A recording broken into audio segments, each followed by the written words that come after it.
Oh, to heck with that. I can't figure it out. Can you hear me okay? How's my audio? Is it loud enough for everybody? Let me know and I'll get started.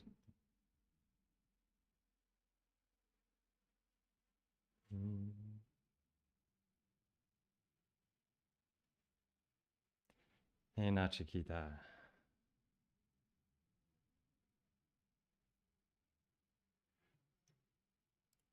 Still trying to figure out whether you guys have me or not. Refreshing.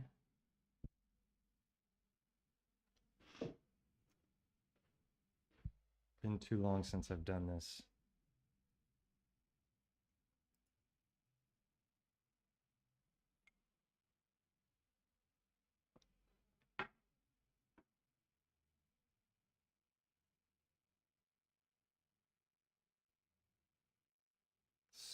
Still black. What the heck? Nothing visual, but you can hear me now, but you can't see me. Ah, there we go. I think I got it figured out now.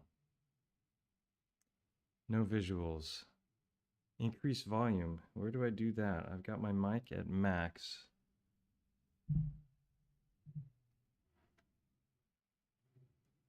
Sorry, folks. I tried to get to a sound check beforehand and I wasn't able to do it. There's me. Okay, ta-da! Hi there. Okay, how's the sound volume? I've got everything maxed out, so I'm not sure what to do if it's not good enough. 5 by 5? Okay. Thank you for your patience. I apologize for things not being smoother. Welcome.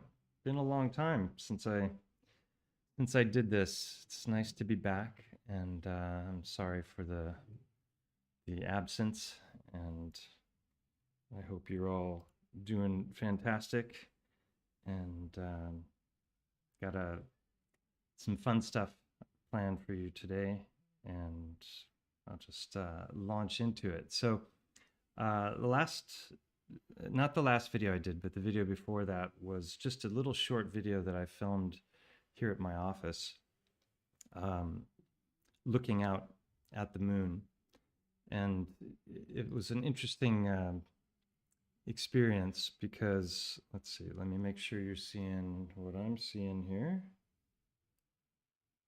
No, you're not. Okay, here we go. Let's do that. Full. There we go. Front cam, blue art.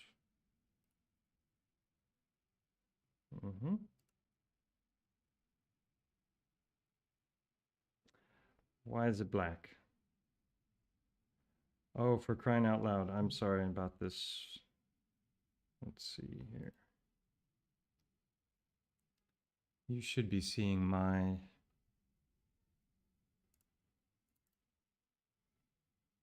Oh, I guess you are, but I'm not seeing it. Are you seeing a picture of a moon? If you are, that's great.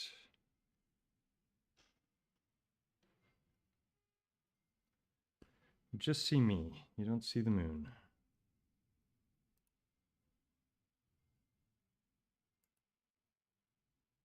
I don't get it. I haven't changed anything since the last time I did this, and all of a sudden it's buggy. So, desktop, Logicam, front screen, transition.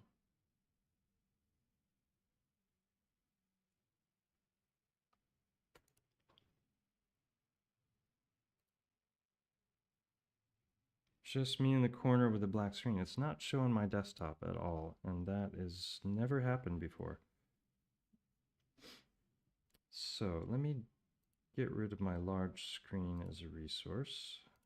Add it again. I'm using OBS here, and display capture, add existing large screen. There we go. That ought to do it. But then I need to put that down there so you can see me. And then transition.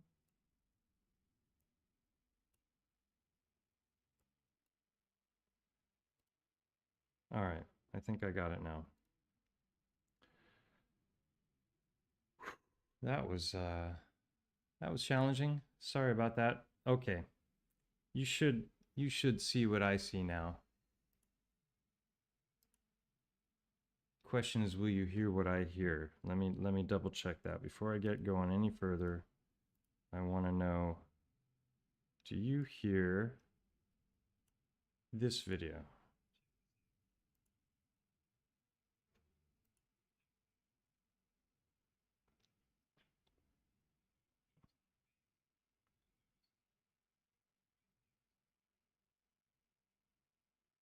Okay. All right, so you can hear that video now? Is that good? Everything ready to go? Sorry about the mix-ups.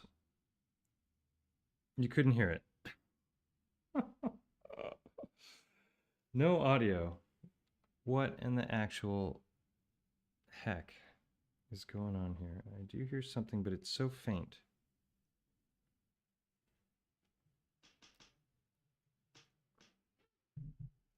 So my audio is good.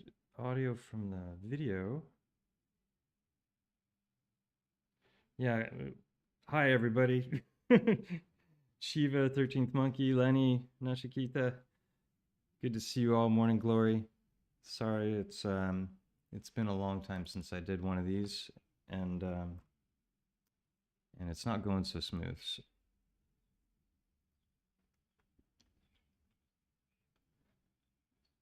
How's the volume level now? Can you hear that on that video?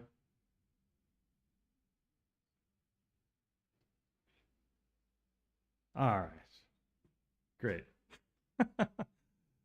Okay, let's try this again. Okay, so I posted this video a while back on my channel. I stepped outside my front door of my office, or the back door, and I was looking up at the moon, and I was blown away because the sun was directly behind me. So take a look at this. I got some flack for this, and so I wanted to clarify, and I'll show some more information here. No, nothing from the video. Ah, you gotta be kidding me. What the hell? You're not hearing it. You can hear me, but you can't hear the video. And I have a bunch of videos that I want to play today. So why would that be? Any OBS experts out there know why my audio wouldn't be playing? Let's see, mic audio, desktop audio. Alto, aha, here we go. I think I figured it out. Let me see if I did or not. Notice the phase of the moon, and notice where the light is hitting. All right. How about now? Check this out. There's the moon. Notice the phase of the moon, and notice where the light is hitting the moon. All right. So it's pointing almost straight up, right? The light on the moon, which means that the sun should be up there, shining down on it.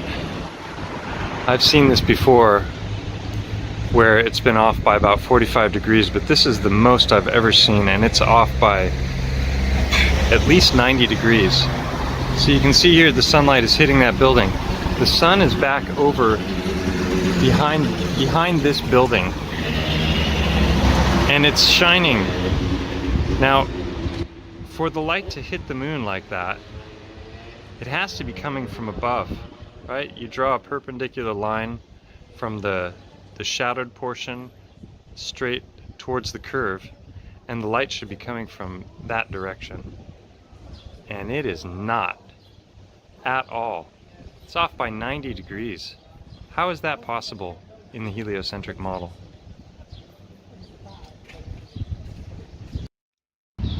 Check this out. So some people found fault with that. Some didn't understand what I was trying to convey there, and others were criticizing that I never actually showed where the sun was, so they just had to take my word for it that I was being honest. But basically, what I'm talking about in this video is just really basic geometry. Geometry was one of my favorite subjects in high school. And if you have a half circle like this line across here, if you have a light source, there's only one direction that light source can be coming from, and that's right here. It's going to bisect that straight line, and it's going to be perpendicular. And so that means that the sun should be up here somewhere, but it was actually at my back behind the building. And it's not just off by like 20 degrees or 45. It was off by basically about 180 degrees. And I can't wrap my hand around how that's possible, because if the sun is behind me and I'm looking at the moon, it should be a full moon in the sky if the moon is reflecting the sun's light. Personally, I don't believe it is. I think it's its own light source.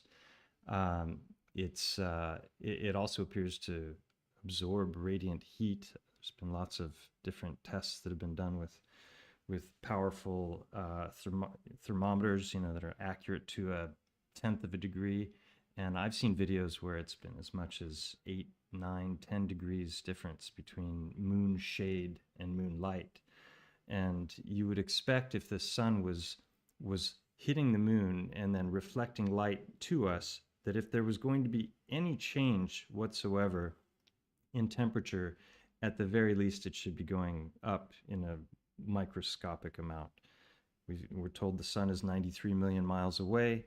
The moon is 236,000 miles away. So the light has to go from the sun, hit the moon, bounce off, make it here. And it's bright enough that we can read a book on a full moon, right? You can go out, if it's a clear night on a full moon, you can go out there with a book, and if your eyes are decent, you can read a book, So I did a fun exercise with ChatGPT, or one of the open source ones, which I'll get to in a second. But I wanted to start with that just so you knew what I was talking about. And then we can go to this one, which I followed up with later that day after I realized that people were not so content with what I shared there. And so okay, just to drive the point home from my last video, now I'm out and I've got a much clearer view of the moon, which I can't see here because of the sun. I'm going to zoom in. Hopefully you can see that. And I'll zoom back out.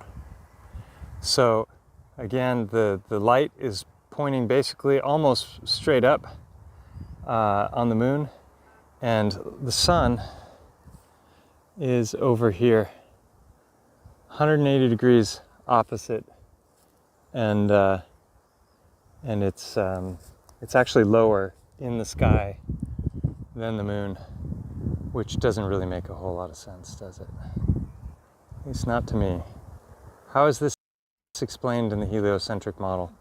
The sun should be at the very least directly overhead, and it's literally shining on my back right now. So no excuses there. I went out, you could see the terrain, and it was definitely where I was claiming it was in the first video. And then we can actually take a look at this. This might help for those of you who don't understand. So if this is our sun, and the sun is shining and it's hitting the moon, then this is why we would see the sliver of a moon. Can't be coming from down here. It has to be coming from up here. I first made this observation in Denver in 2018 as I was coming out of the hotel at the Flat Earth conference there, and it was off by 45 degrees, but this was off by a whole lot more. So I thought that was pretty significant. And it got me thinking about the moon and you know, things that we've already mentioned, like the fact that you can read a book by it at night, even though they tell us that it's reflected light, and all the photographs that we see of the moon are of this, you know, gray, dusty terrain that absorbs light, doesn't seem to reflect any of it. But you know, I started thinking about if you think of lumens, which is what they measure light in, like 1 lumen would be a candlelight, or something like a quarter of a lumen. We're going to see that in a second in detail. But there's something called the inverse square law of light. And what that tells us is that every time you halve the distance between the light source and the viewing point, the intensity of the light goes up by 4 times. So if you halve that distance again, now you're up to 16 times, and so on and so on. So that was kind of how this little exercise began. I decided one morning. Oh wait, before I do that, I'm just going to show you this here. This was an interesting thing because we just had this solar. Another reason I was thinking about the moon was because on the 8th of last month we had that, or was that this month? I can't remember. It's, what is it? The 8th of this month we had that eclipse, or was it last month? I don't know. Time is such a blur nowadays. Yeah, you had, you know, the path of totality and all these things, and they show you exactly where it is. And people are saying that the solar eclipses prove that the Earth is a spinning ball in space, and yet there's lots of. So this is a Polzer's Canon of Eclipses. 1887 is the publication date. It has 8,000 eclipses computed in tabular form. My favorite part is in the back, though. We have these really cool maps of eclipse paths. And if we flip to this page is all the eclipses from 2008 to 2030. And if we look really carefully over here, we can see that this says 4 in Roman numerals, which is April 8th, 2024, and there is the path for today. This book is super cool.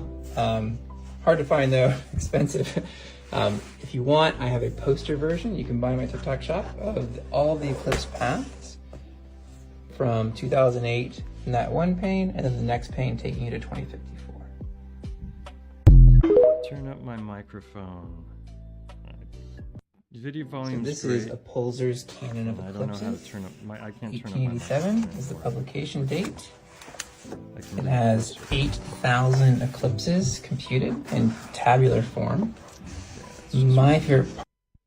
So that's interesting that the book from the 1800s has got all the eclipses mapped out, even to the one that happened, you know, just recently, and it's all based on a flat Earth map, which I thought was kind of cool. So yeah, somebody just mentioned in the chat to talk about the shadow, which I meant to. So thank you for reminding me.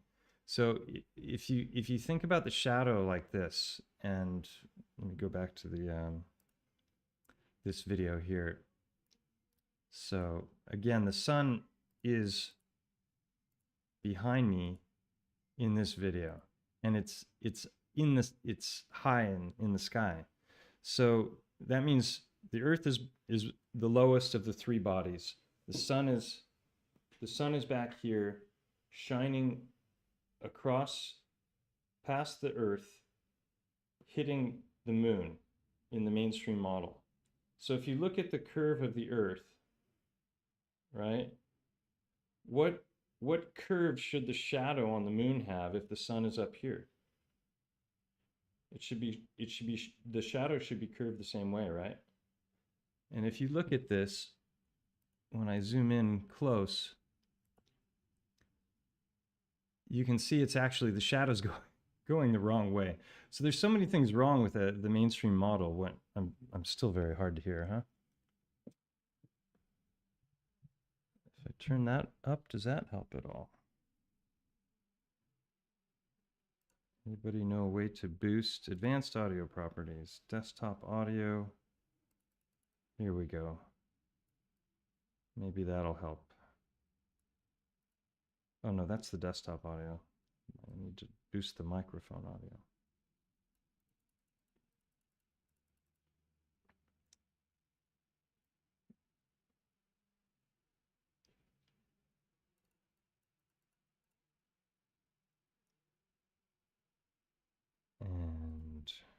There we go.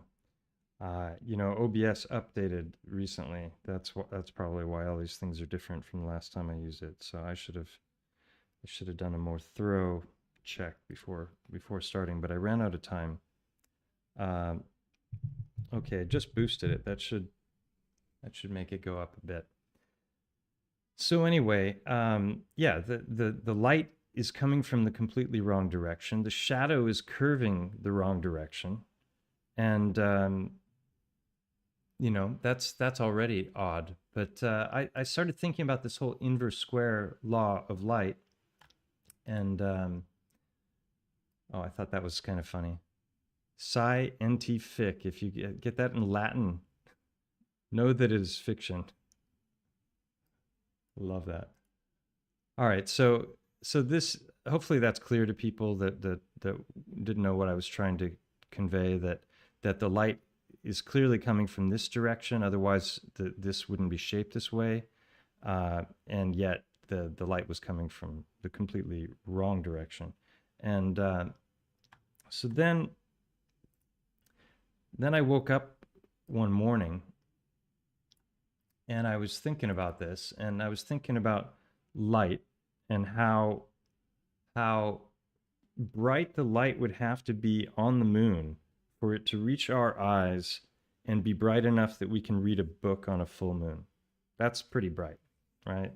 And so if you think of 230,000 miles, halving that distance, then the intensity of the light should be 4 times as much. Halving it again, it should be 4 times as much again. So I didn't want to go straight at that question with AI, because what I've noticed every time I've chatted with AI is that it's all about narrative control, and whatever the mainstream thought is on a particular subject, it will do all kinds of mental gymnastics to support that, no matter what evidence you bring to the contrary. So this was a very interesting exercise, and I'm just going to walk you guys through it, because I caught this chat in a variety of lies. So when the moon is overhead, how wide does it measure from the surface of the Earth?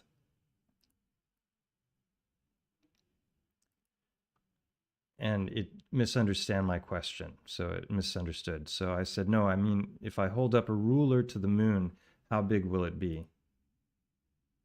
Because I'm trying to get it to give me an actual figure, and it does here. It says approximately the width of your thumb, which is about a half a degree of arc in the sky. And so then I say, well, what would that be in millimeters roughly? And it says 25 to 30 millimeters. So when the moon is directly overhead and you measure it, it should be more or less the size of your thumb. Obviously, lots of different hand sizes, but roughly between 25 and 30 millimeters. So if something is that size visually from a given distance and we halve the distance, its size visually will increase 4 times. Is that correct?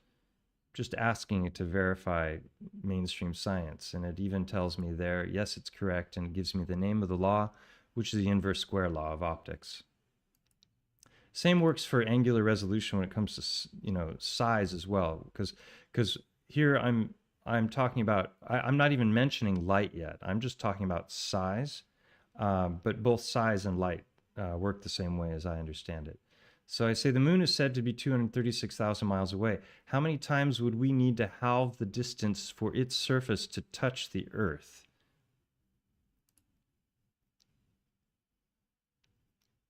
So it's telling me how, and it's giving me the halvings.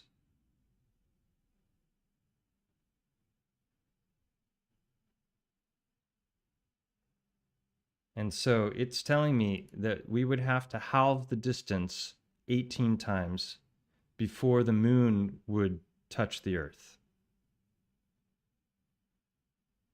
And we have a PhD in the audience who says lamestream science needs to be questioned and re-verified. And if somebody with a PhD isn't qualified to make that claim, I don't know who is, right? Speaking of PhD, just an announcement. I'll say this again at the end, but on Friday, I'm going to be talking with Steve Young, who's the author of this book called A Fool's Wisdom. And it's Science, Conspiracies, and the Secret Art of Alchemy. He is a fantastic guy. We've been having some conversations. There's Steve. He's got a PhD in theoretical physics, and this book is fantastic. Great thing to buy for friends that need to understand that they can't just trust everything that comes out of their televisions. He's awesome, and this I wish I had this book 30 years ago because it would have saved me a whole lot of barking up the wrong tree. So we're going to do that Friday morning in UK Spanish time. So if you're able to pop in for that, that's going to be a lot of fun. Yeah, so we have this number now. So 30 million. So now I want to know if I halve it 18 times, and I know that my thumb is 25 to 30 millimeters, and I halve that distance 18 times again, then how big would my thumb be when it arrives, if you understand what I'm saying? Or something that's the size of my thumb that's 236,000 miles away, how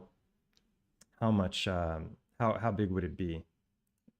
So if the initial size is 30 millimeters, and then we keep halving the distance, then and so there's your 4, because it increases by 4 times every time you halve the distance. So it's giving me a number, because it knows what I'm up to at this point, or knows. I'm not suggesting it's sentient, but it plays with the numbers big time right now, and I catch it in the air. Let me see if I can show you real quick where it is. So I ran this through the calculators, and it gives me it does this 30 millimeters times 4 to the 18th.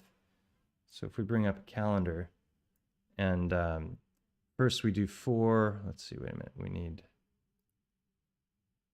scientific. Let's see. 4 to the, is it the 18th? No. I'll just continue here because I already went through it with Chat GPT. But basically, it gives me a final size here of 2 billion millimeters, or 2,000 kilometers. Therefore, the object that initially had a size of 30 millimeters would appear to be approximately 2,000 kilometers in size after the distance to it is halved 18 times. So it's just given me a number that's more or less identical to what we would expect with the heliocentric model, the moon being 2,000 miles in diameter. This is saying kilometers, but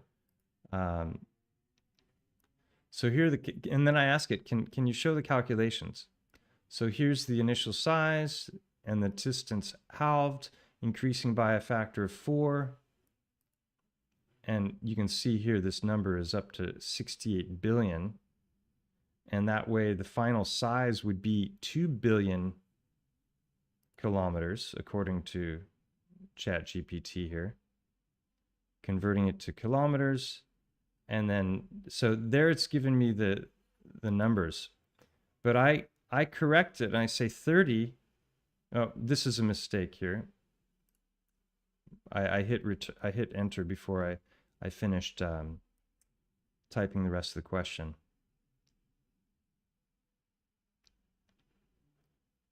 So there's that number again, the 68 billion number.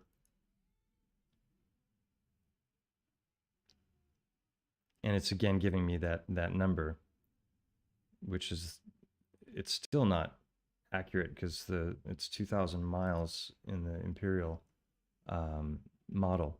So I say, pardon me, but 30 times this number is And now we're up to billion, we're up to 2 trillion. Can you adjust the remaining calculations to fit that result? So it messed up the most basic math in that upper portion, and now it's apologizing. So if the initial size is 30 millimeters, and we halve it 18 times,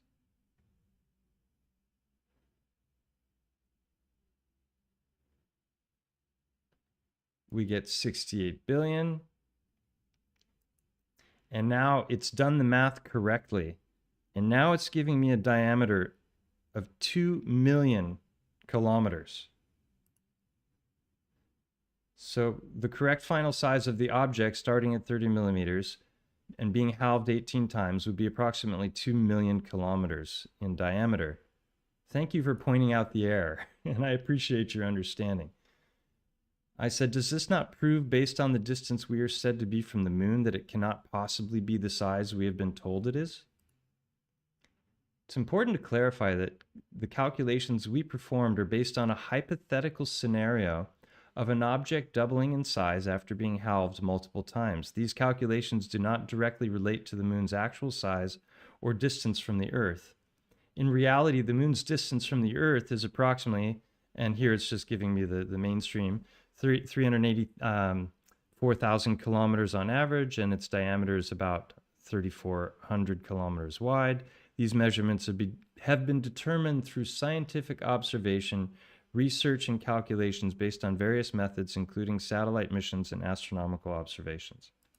Therefore, while the calculations we made can demonstrate exponential growth in size, they do not discredit the established scientific understanding of the moon's actual size and distance. In other words, we don't have to pay attention to the inverse square law because we already know its size. So even though by calculating based on my thumb size and the distance, you know, that it's way off. So therefore, you know, while the calculations we made can demonstrate exponential growth in size, they do not discredit the established scientific understanding of the moon's actual size and distance. The moon's size and distance have been extensively studied and confirmed by astronomers and space agencies, and they are consistent with our current understanding of the universe. But the corrected answer you gave me for the calculations was over 2 million kilometers in diameter. How can you account for this gargantuan discrepancy? I apologize for any confusion caused by the calculations. The initial premise of the scenario we discussed, where an object doubles in size each time it is halved, is an exponential growth concept that can lead to very large numbers with repeated doublings. In the hypothetical scenario we considered, the final size of the object after being halved 18 times resulted in a size of over 2 trillion millimeters, or about 2 million kilometers. However, it is crucial to note that this scenario is a theoretical exercise and is not a representation of the moon's actual size or distance. Obviously, I mean, it's, you know, and everyone's thumb is slightly different. The moon's confirmed diameter is approximately 3,400 kilometers, which is significantly smaller than the calculated size of our hypothetical scenario. It's also important to reiterate that the concept of exponential growth, as demonstrated in the calculations, can lead to vastly different outcomes based on the specific parameters and assumptions of the scenario. I don't know about you, but that sounds like total word salad and you know, bending to match the model. In this case, the repeated doubling of the size magnifies the discrepancy between the calculated size and the moon's actual size. I don't know, 2,000 versus 2 million is a pretty big discrepancy. I appreciate your attention to detail and the opportunity to clarify any misunderstandings. If you have any further questions or other topics you would like to explore, please feel free to let me know. But is it not an established law that the size of an object increases by 4 times whenever the distance to an object is halved? The principle you're referring to is known as the inverse square law of physics, which describes how certain physical quantities or forces decrease or increase as the distance between the objects changes. In the context of light or radiation, for example, the intensity of the light decreases as the distance from the source increases. According to the inverse square law, this means that if you double the distance from a light source, the intensity of light would be 1/4 as bright. That's what I said from the very beginning. However, it's important to note that the inverse square law does not directly apply to the sizes of observed objects. The size of an object remains constant regardless of the observer's distance from it. Well, I've got no argument there. The size of the object is the size of the object, right? When discussing astronomical bodies like the moon, their sizes are measured independently of the observer's distance. The moon's diameter, for example, remains the same whether it is viewed from Earth or from another location in space. In summary, the inverse square law pertains to certain physical phenomena like light intensity or radiation, but does not dictate changes in the physical size of objects based on the observer's distance from them. Interesting. I'll bet if I had started in a different way, it would have given me a completely different answer. But so the moon size is a constant measurement that does not change relative to the observer's distance. Okay, so now I'm changing my tact, which was always my intention from the beginning, because I wanted to get onto the subject of light. So given that I'm able to read a book by the light of a full moon when observing a full moon on a clear night, what is the approximate value in lumens of light that reaches the Earth? And it says that it's basically 1/4 lux. I figured it would be one lux, which is like 1 lumen, but it's 1/4 of a lumen. But that doesn't matter, because wait till you see the numbers here. So basically, if we start with 1/4 lumen, and we halve the distance, and we should have 2 lumen because it's going to be 4 times as much, right? And then if we 4 times that, then we get 8 lumen. So that's where I'm going with this. So average distance of the moon. Estimated total amount of light reached there concerning the surface of the moon, which is approximately 3,793 by 10 to the 7 square kilometers. And the average distance, so it's calculating the actual surface of the moon according to the mainstream model in order to calculate the reflected light. Using these values, we can calculate the luminous flux reaching the Earth from the moon. However, keep in mind that this calculation is an approximation and may vary based on specific conditions and variables. If you're interested in a detailed calculation or have additional information to provide, please let me know so I can give a more precise estimate. So how many lux is that by the time it reaches the human eye?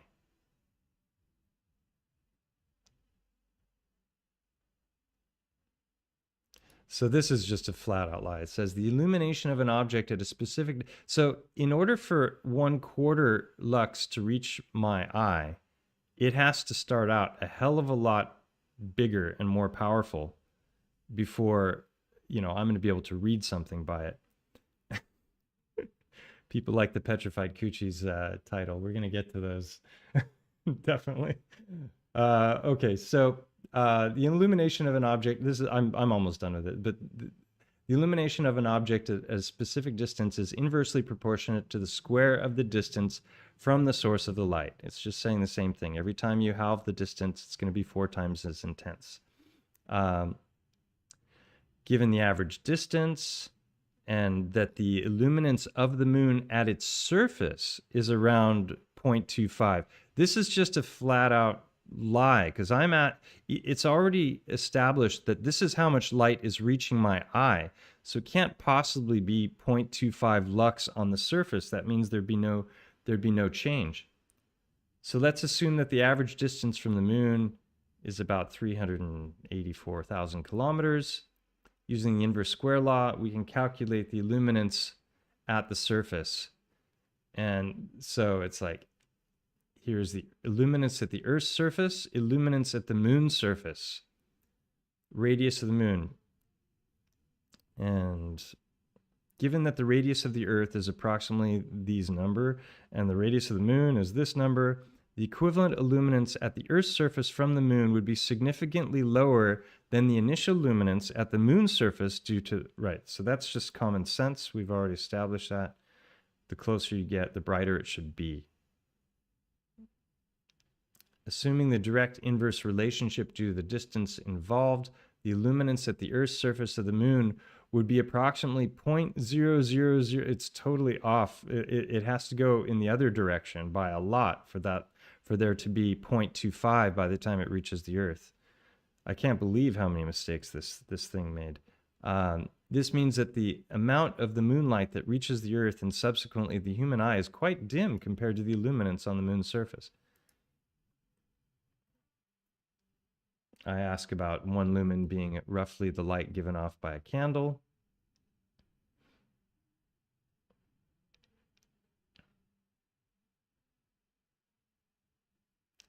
So I say, therefore, based on your previous answer, you're suggesting that it would be possible to read a book by 0.00032 lux light. This is categorically impossible.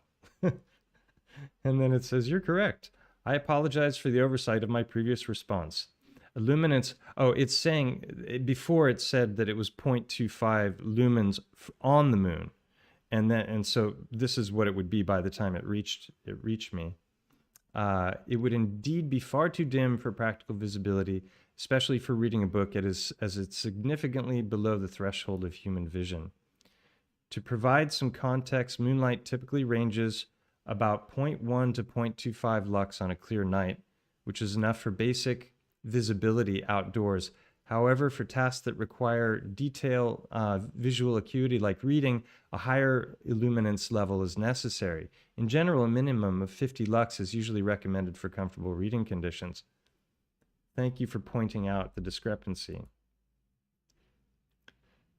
And, whoops, there we go. So with regards to light source, providing roughly 0.25 lumens of light at a distance of 236 miles, and the previously established 4 to the power of 18 calculation required for the light to reach the surface of the Earth, given the inverse square law of light, how bright would the reflected light be at the surface of the moon? In lumens, how bright would it have to be to provide the Earth, to provide the Earth, where'd it go?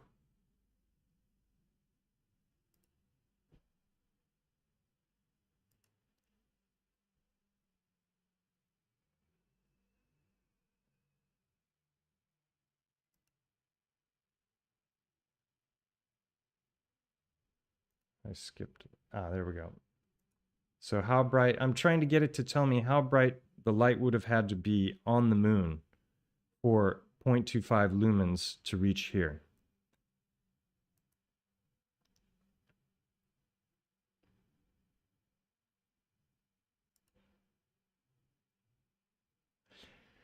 I'm gonna just play the rest of this, and if you're curious about this and you wanna like read what the Chat GPT said,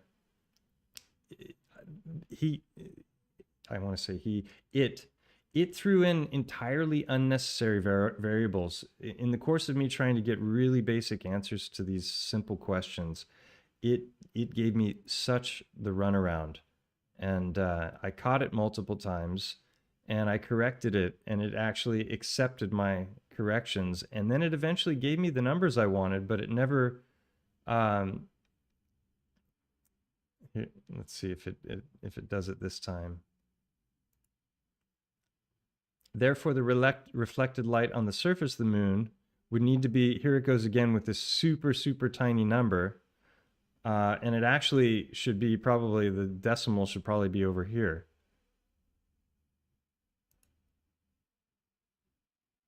Hi, my chérie Anolani. Welcome. Your first live. I'm sure you're used to it by now. I see you everywhere I go. Yeah, so again, apologies for the oversight. It's constantly apologizing to me and giving me really flimsy math. And so basically, you have to understand that these are tools.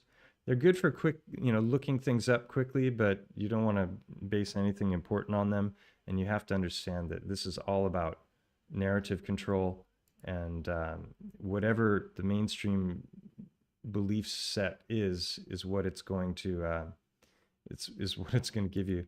I said this is also a grave error. The light reaching the eye of the observer cannot be 0.25 if it is also 0.25 on the surface of the moon. And it apologizes again.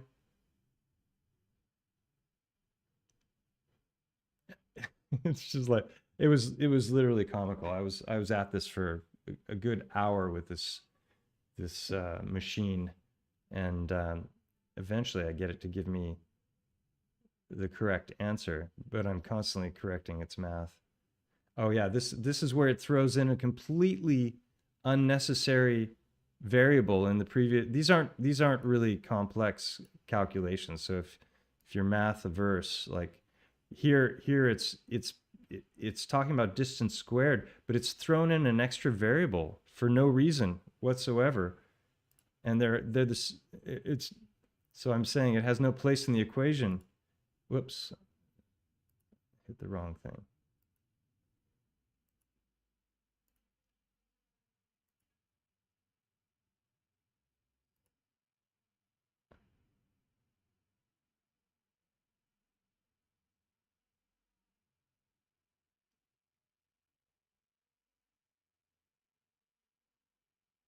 Yeah, so here it's thrown in an extra variable. And then I say, this is also a grave error. And I said, please recalculate. It apologizes for like the 5th time. And I think I finally get it to give me the right number here in a moment. Yeah, no, it's still saying here it's got that extra variable still.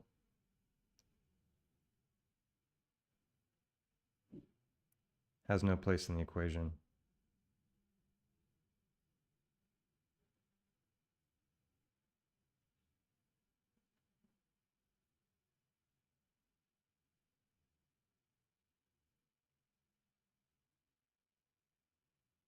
Oh, I think I gave up at that point because I could not get it to do even basic math. So, you know, exercise caution with Chat GPT, and know that it's there to mislead you rather than be a wonderful tool for furthering knowledge in the world. So, how's everybody doing? Sorry for the slow start there. Been a while. Happy to be back. And let's see what's happened. Just check in with everybody here. XYZ, Drew Duncan, Ballhead, Brandon Bonanza. Hi, everybody. Aurorian, good to see you. And Dr. Lenny. Yeah, I mean, the point I was trying to get it to agree to is that in order for us to have that much light here, based on that kind of a distance, it would be blindingly bright on the surface of the moon, and you know, it would be fully impossible to do photography and all that.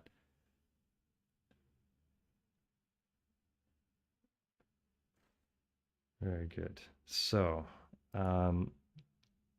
so this whole thing with AI, I showed this picture once before in a stream. You know, this is the kind of thing that we're dealing with now, that everyone, you know, is it's actually depressing, because this whole Tartaria mud flood, you know, star forts, all of this research that people that I know have been doing for several years, a lot of it was based on pictures that were found in old archives, and now all that can be faked so thoroughly. And I had a bunch of photos lined up, and there I wasn't able to find them. But you know, we're all familiar with how all this amazing artwork that's coming out, or is it amazing, or is it just theft and it's soulless? And some people hate it, other people love it. I think it's cool. Sometimes it's just mind-boggling, the stuff that it comes up with and the way it puts things together. really psychedelic stuff, things that look pretty realistic until you start to look at them closer, and then you find out people are missing fingers or have too many or something. But these are just some things that I had in an AI art folder that I thought were really cool. And so this sort of thing now, you can't trust it. You got to run these things through AI art detecting. And this is not real. That looks pretty real to me. AI has a good idea of what looks cozy, that's for sure, when it comes to all these tiny homes and the architecture. But a lot of this stuff is completely fake. And we're already at the singularity when it comes to discernment. I've been on, there's Instagram channels with these fake AI models that not just photographs, but actual video. And, they'll have hundreds of thousands of followers. And the followers are like, "Oh, you're so beautiful," and they're complimenting this, and it's not even a real person, and it's astonishing how few people realize this. It's like, "Oh, I wasn't showing my screen, was I? Damn it." There we go. Just showed. Looking at my face. I told you I'm rusty. It's been a while. Okay. So where did I go?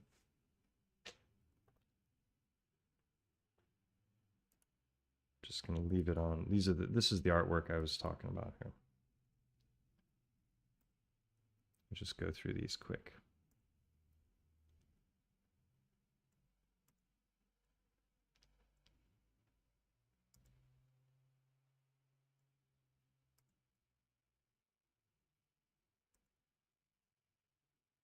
And this is stuff that I saved a long time ago. So it's every day it gets more sophisticated and it gets harder to discern. The whole purpose of this this live stream is really to talk about discernment and talk about due diligence and what we need to be doing, and to determine whether something is real or not before we share it with other people. And this is what I was talking about. These houses. This is all AI. Super cozy. Great attention to detail. So I've gone online with there's several different tools to try and determine whether something is real or not.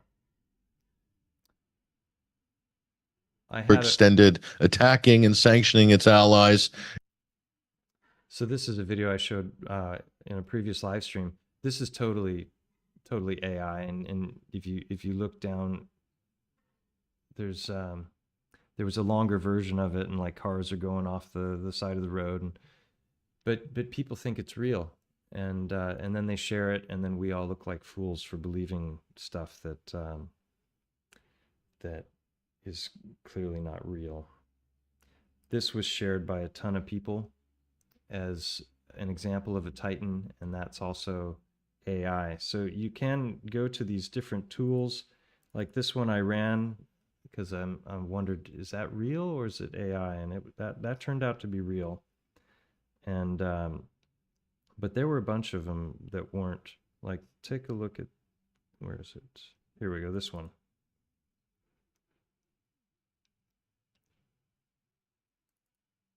And so this is I don't have the address, but this is, you can just upload the picture and it'll analyze it, and then it gives you a clue as to whether it's real or not. Like this one has been shared thousands of times now, and a lot of people think this is real, and it's not. At least nobody's come up with any proof that it is real.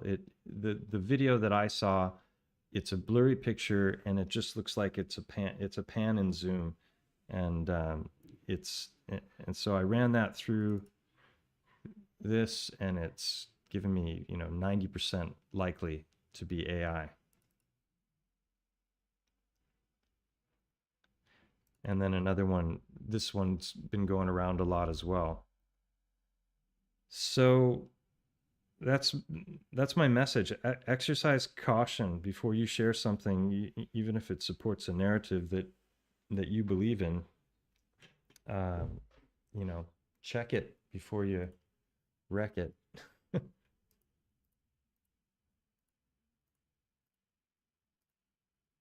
And which brings me to the next part of what I want to talk about, which is this gentleman here.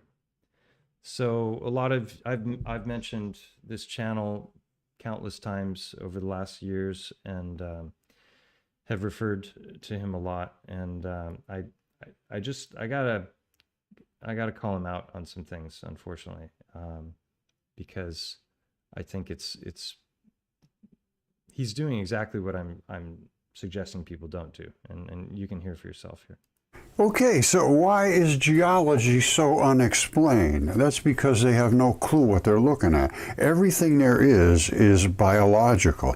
These are people looking at blood running from an artery out of a wall of flesh. Okay, so he's saying this based on a picture on a screen, and we don't even see a clear picture of it. And he's saying that this is blood oozing out of a wall of flesh. That's a pretty big claim. Obviously, in mainstream geology, that's just batshit crazy.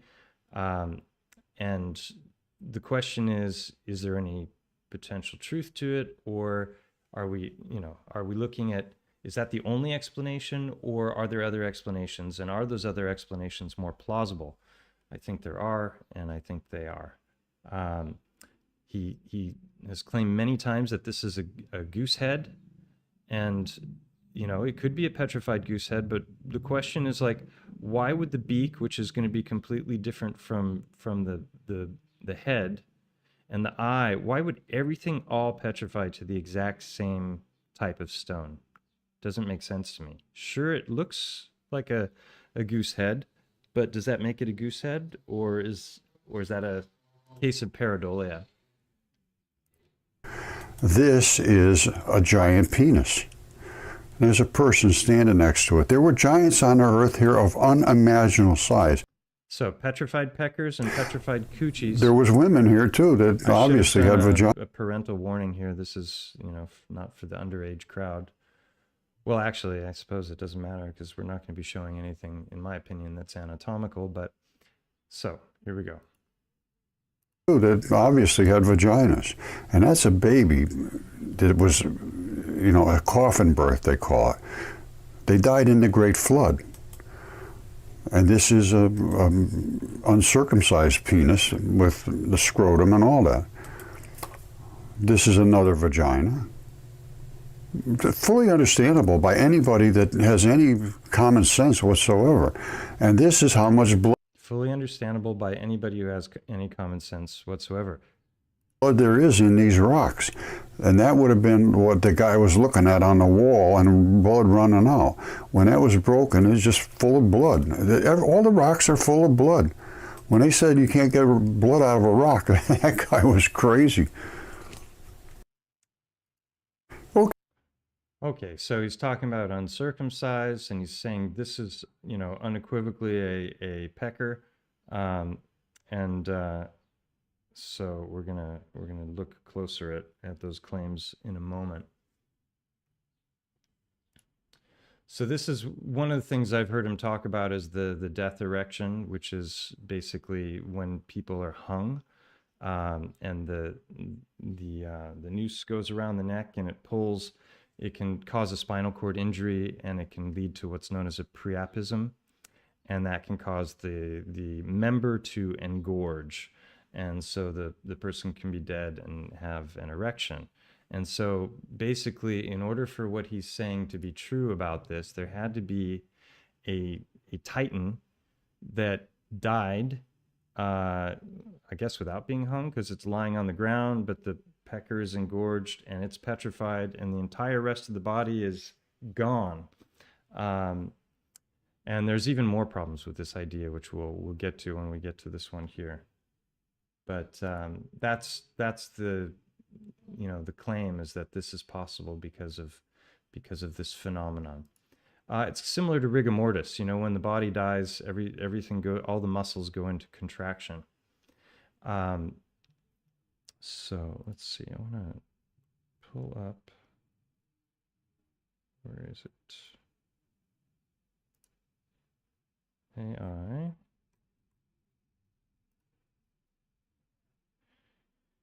Here we go. So let's look at some more of these supposed petrified coochies. This is there are a lot of these cave formations that have this shape, and they have the banding of the muscles themselves, if it were muscle.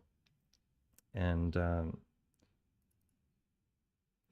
I'm going to present a far more plausible explanation in a moment, but first I just want to prime the pump, so to speak. So these would all be petrified coochies in that line of thinking. And let's hear his scientific explanation for that. But these are sarcomeres. That's exactly what I just showed you. And this is the red. Actually, no, I'm not going to. This is long, so I'm just going to skip through and show the picture. So these are, like you said, these are sarcomeres. This is muscle fiber under a microscope. And you can see that there's this banding that goes vertically and horizontally. And so the idea is if this were to petrify, that would probably break along these lines. And that's what he's claiming that we're seeing is this banding of muscle fiber when you're looking at the caves. Sorry, let me just check in, make sure everything's still good.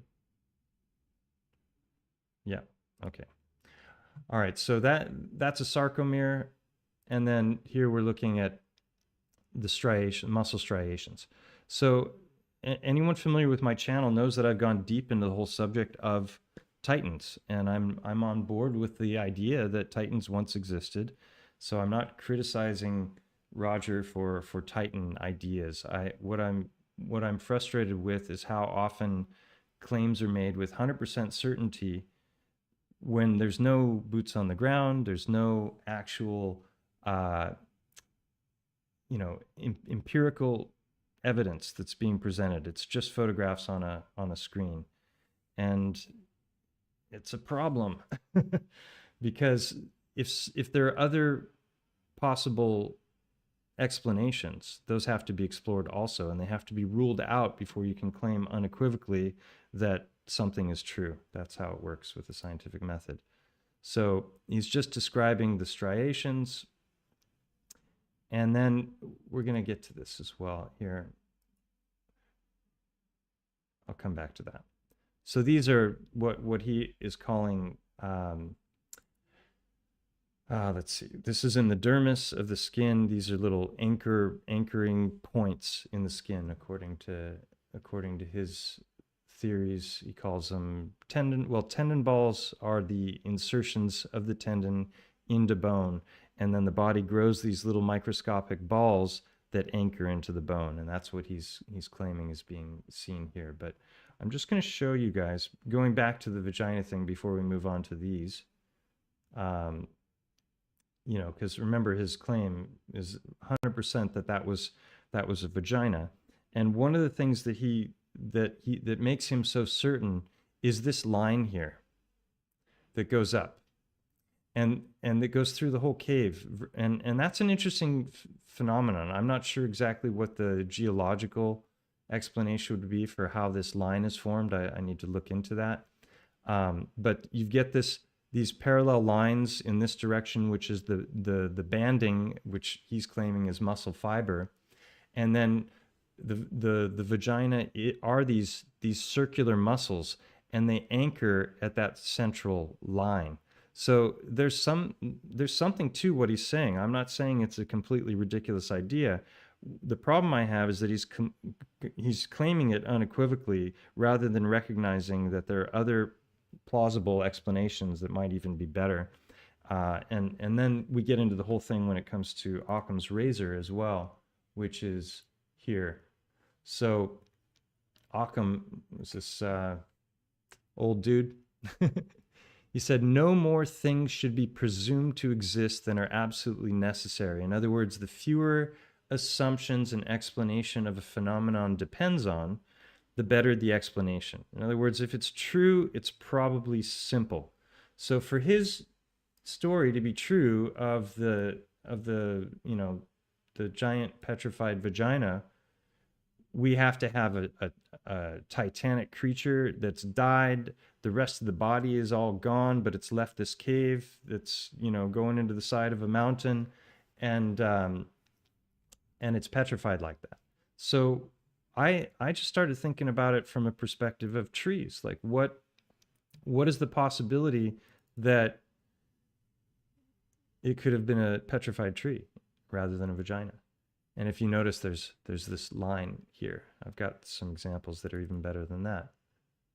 So you can see, again, we have the same kind of banding that's, that he's claiming is muscle fiber. It could very well be tree fiber.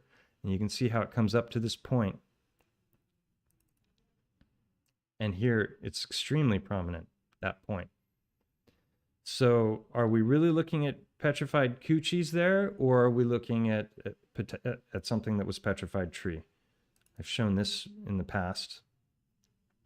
This isn't vagina shape, but this, there's channels that go through a tree. Also, if a tree falls down and a branch breaks off, a lot of times the branch will separate from the trunk, and it'll leave a hole. It doesn't just, break off clean or, jagged. It can actually separate entirely. So, is this, number 1 and 2? And you can see, again, there's the line right there. So there's banding and there's that line. So both features that he was claiming are proof that is unequivocally a giant vagina. That's just flat out false. Now, I'm not saying it isn't a vagina, but I think it's far more plausible that it's something else. I mean, this is, is this also like, the Titan female, she died, everything else is gone, but there's just a vagina sitting there petrified. Does that make any sense at all? Not really. Where's the other anatomical features? It doesn't really hold up to scrutiny. I'm sorry, I couldn't resist putting that one in. Yeah, so here's another, there's lots of these different cave formations. I'm actually going to show you one that I've been to here. So I've either been vagina spelunking or cave spelunking. I'm not sure which. But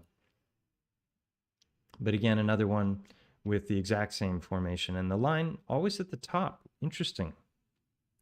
So which is more likely in your opinion? Petrified coochie or a knot from a tree? I know what I think.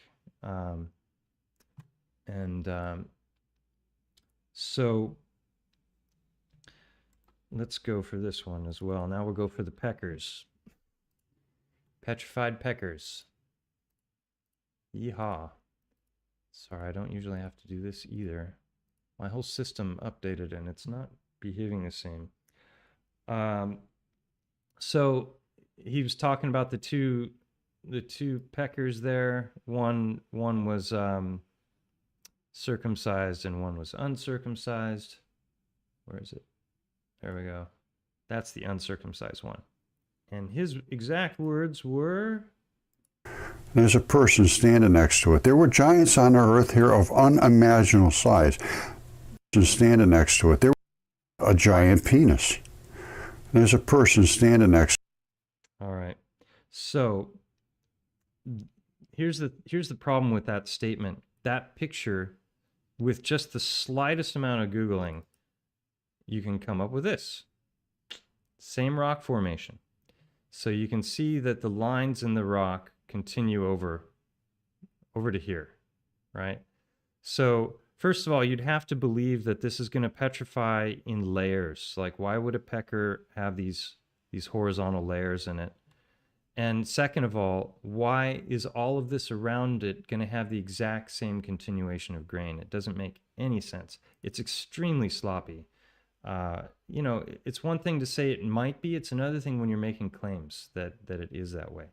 These are, what are these called? Hoodoos or something? This is Cappadocia, I believe. And, you know, so what? Was there like a whole bunch of guys that all died and face up and, you know, their peckers are rock hard and that's all that's left? You got to have a pretty good imagination. Here's the uncircumcised one. And again, look, we've got the layering here. So these, to me, this is just the remains of, you know, the giant cedar. We're looking at the remains of petrified tree. There's a lot of people who think it's, you know, who think it's something like melted buildings. I don't believe so. I think the tree thing is definitely, from an Occam's razor perspective, makes a lot more sense, because we see the way it manifests in so many different ways, all the different ways that tree can show itself. So again, you've got this harder material here, which is a different color, and then you have these parallel lines. This is part of a larger structure that has eroded, and the lines continue through these structures in the background. So clearly not penises.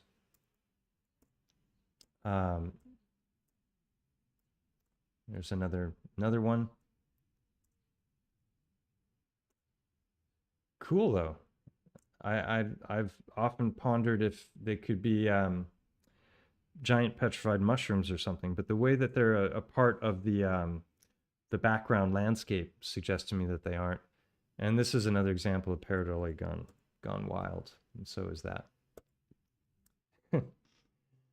And that poor guy, he wasn't very well endowed. But, you know, 100% uncircumcised pecker, right?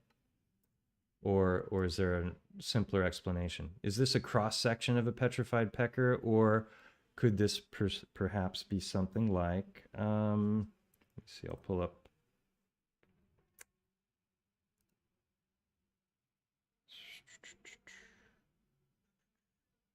Where'd it go? There we go. Meetings. Won't take me long, I promise.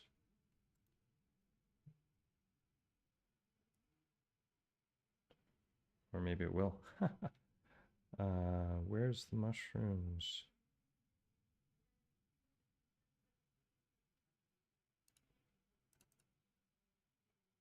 Oh, it's under, there we go, biogeology. Okay. And fungi. So this is a cross section of a mushroom. I think it's called Ganoderma. It grows in the forest in Washington State. Very good for us. Looks like this as well. And you know, when it comes to these sorts of things, I don't know if those were mushrooms or not. Probably not. It's probably something else. But the point is that even in the case of this one, there's a better explanation for it than that being a petrified pecker, which is that it's probably some form of mushroom or something that grew that later petrified. So yeah, I'm not a big fan of the grandiose claims without grandiose evidence. And here he's talking about these balls that anchor in. Above that is a layer of, well, let me show you the anatomical, sort of make it quite obvious. But you have a layer of fleshy stuff that can move around, and it's called interstitium now. And they didn't even really realize it until just recently. It's pretty recent. Let me show you. Let's just start with this. The first time I saw this, I thought, oh, you know, it's kind of an interesting point. It could be true, but basically the reason our skin doesn't glide around when we you know, land on things and it stays where it should be is it has these little anchor points. And you know, there's a guy named Tyson, Mud Fossils Adventures. He's gone to these sites with 4K cameras and he's showing all of these different concretions, which are a really interesting phenomenon, the whole concretion thing. There's a lot of different potential explanations for how those could come about, but not in Roger's world. They have to be part of the interstitium, and these are these anchoring points. And so these balls are found in these cliffs, and they're found here. And he's making histological comparisons, which they're interesting. But the question is, are there other explanations? In a wet environment. Because there's other places up there where there's Mars blueberries that were not in a wet And environment. I'm when going to he, show them to you right. when he starts to make the And don't forget, claims, here's what we got. he often refers to a lot talking about chemistry. Like, I know the chemistry on this stuff, and so people who don't know anything about chemistry are just going to believe him. But this is what we're looking at. This is the outer layer of the skin, and these are these balls that he's suggesting that's what these are. And he could be right. I'm not saying he isn't. But I think that there's other explanations, and again, they're probably more plausible. He goes in, to the anatomy of the tissue, and he talks a good talk. He's been doing this for years and years, and there's a lot of repetition in his videos, so he hones his message. But I think, like, for example, if we look here, I've shown this before. So here's a tree that has berries growing on the outside. Looks exactly like what he's showing. So right off the bat, we have, if you think of giant petrified trees, and obviously if there was giant megafauna, which are giant creatures like his dragon in the Sahara, then you're going to have megaflora as well, which would be giant trees and bush and mushroom and all of that. And so if this was lying down, or several of these trees were lying down, and they were of a gigantic nature, then you could have these petrified berries, and they would look a lot like concretions. So it's just another example of how he's making a claim about something that actually has multiple explanations. And if we go to concretions here, like, some suggest that the concretions are coming from electrophenomenon. Back when I was looking into the whole crop circle phenomenon, a lot of these crop circles have no footprints in them. Even after rain, they go to these places and they're pristine. And one of the things that they found is when they're laying down, when the grain lays down, we're told that it's guys walking around with boards on their feet and they're bending down the grain.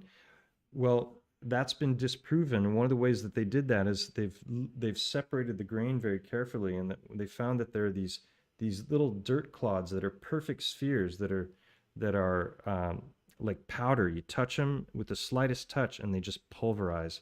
And those spheres are found all throughout these crop circles. So there's a definite electromagnetic phenomenon. I've seen some stuff with mining where like, I think they call them cave pearls and different things. The suggestion is that these are created in some kind of a a high energy event. Let's see, biogeology, concretions. Here we go. So there's stone jars that are found in different places in the world, and people think they're man-made. This is just an idea that I got from Hangman 1128. The idea that these supposed petrified, or these giant stone bowls could actually have been petrified berries. I think it's a fascinating idea. Concretions are a trip. I'm just going to fly through these. So sometimes they have these horizontal lines like this.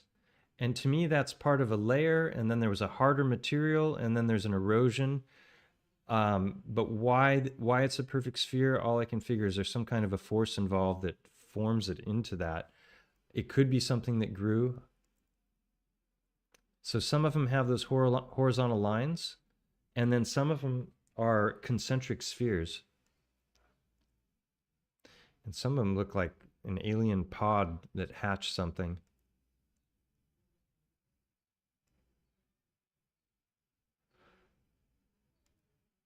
These are the cave pearls that I was talking about. Oh, I don't know how that got in there. Kind of looks like those though. And these definitely look like they hatched something. So this is what another way of seeing these tendon balls that Roger was talking about. He believes that this was one giant tendon ball and that it anchored in here.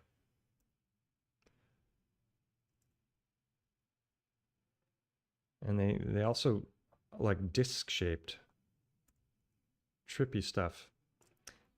But you notice how the layers go the same direction, which is fascinating. I really don't know what they are. I've hypothesized that they could be seeds or fruit from giant trees that have petrified. And this whole region apparently is filled with those things. That's a really interesting surface. It doesn't look like it eroded that way. It looks like it was that way to begin with.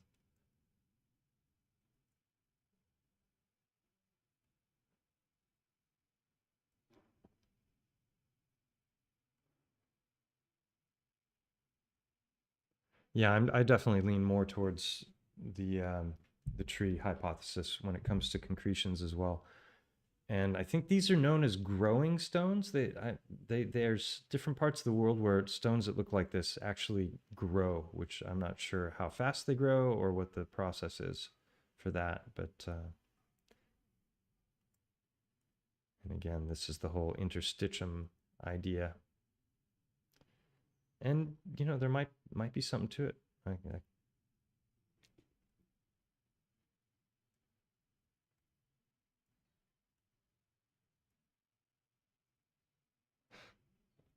A lot of them.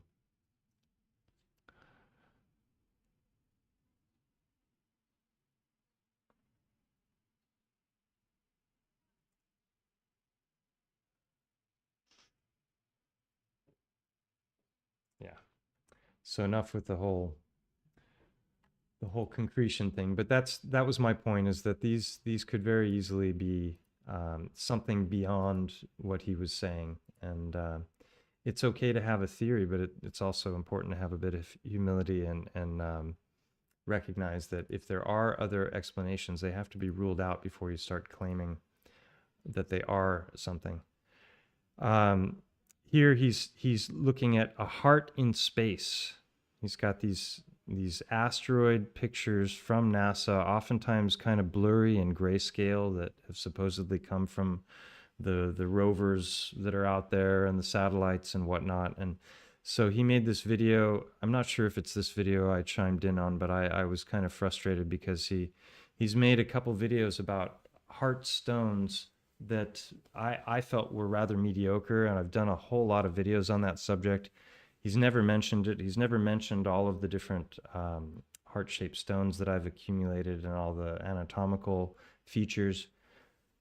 You know, I've been at this for years, and I've criticized Roger now and again, but I've never done this. I've never gone through his stuff at all in a video. He's got 200,000 subs. I think he should be holding a much higher standard than he's holding, personally. And he should also be talking about the trees. To me, it's a big yellow, almost red flag when it comes to Roger Spurr, that he is so silent on the subject of the big trees. And anyone who's been following my channel for a while knows that there is a ton of evidence in favor of that. So he's perfectly fine talking about meteorites out in space being Titan body parts. That's what this is all about. He calls it astrobiology. And okay, maybe if space were real and these were real, maybe he'd be right about that. But he's getting his information from the most uncredible sources, and then he's making grandiose claims based on single images from one angle that are grayscale and oftentimes blurry. And everything is 100% fact when he's talking, and he can do better. This is a video of another channel that's just mocking his whole petrified vagina thing. So this is, speaking of petrified vaginas, all right, here we go. Or coochies, petrified coochies. How's everybody doing? What's happening? Whoa, the chat's flying by. All right. Okay, my Shuriana Lani, she's taken off. Hey, four jacks. And the petrified death erection, exactly. Dung beetles, yeah. They could be giant dung beetle droppings, exactly. All right, so here's my neck of the woods. This is Mont Go. Most of you are probably familiar with that. If you've seen anything on my channel before, this elephant titan who's unfortunately been censored on Google Earth. You got to get in real close now before that eye opens up. Ooh. Oh, they changed it again. No way. All right. There you go. Phase 2 of the censorship has completed. Unless it's just going slow, really, really, really slow. Normally I would get in close and this would open. It's not opening at all now. That's hilarious. So I'd made 4 videos on this mountain with loads of footage that I took from Google Earth, and wow, they've really blurred it out now. Hilarious. I mean, come on. You used to still be able to make it out, and if you got in close, all of this obviously hand-done blurry shit would vanish. And now it's just staying. So people can no longer do what I did. If you want to see what it looked like before, watch the 5th Unveiling a Titan video, and you'll see that it was, oh, is it doing it? No. See, now you can't zoom out and get the whole picture anymore. It's impossible. They've changed it. So the only place that you can see how it used to be, the only before and after footage, is on my channel, and it's the 5th Unveiling a Titan video, and you'll see. But anyway, I just wanted to show that real quick, just to show you where we are. There's Ibiza off the coast there, and that's 90 kilometers away. And I've caught that with my camera on a clear day and saw way too much of it. So this is an interesting structure here that it almost looks a little bit like a whale's tail, like this could be a beached whale or something. But I'm not claiming that, and I also can't explain how that, if it were a beached whale, how that relates to this, unless this is another creature that's just lying next to it. I've covered this feature before, because at 823 meters altitude, which is pretty high up, what is that, 2,700 feet or something, there is a star fort. Let's see if I can find it. Right there. And I've covered that I've got a couple of videos called Sfikal, S-F-I-K-A-L, Star Forts I Have Known and Loved. A little tip of the hat to Pikal and Tikal, for those who know what that's about. This was one of the ones I covered in, I think, the first video. It's a classic 4-pointer. It's got its own water source. It's up at 823 meters altitude. But the interesting thing about that star fort is it's 2/3 covered in mud. So all of this is stone. So the question is, where did the mud come from? Because this whole mountain is limestone, and yet that whole star fort, I've shown lots of photographs of it, is 2/3 covered in mud, which means the mud had to come from somewhere. So that's indicative of a great flood that could have reached such high levels.